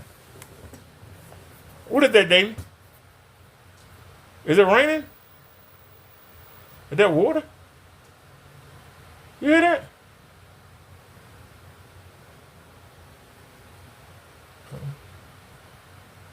Never know what the devil got planned for you. Well, come on in here. These are the killing fields right here. All right, so it's 8:51. Meet me. Come back here. I'll be live. I'll be live at 9:35, 9:40. Shouldn't take that long to flip it over. The only hard part is going to be to get the nails out. We won't take long. Give me. I will be back. Everybody, come back. Come back. Be looking for me. 9:35. 9:35, 9:45. All right? I'm going to go flip the screen right now. All right, y'all, I'm gone. Let's get to work. Let's get to work.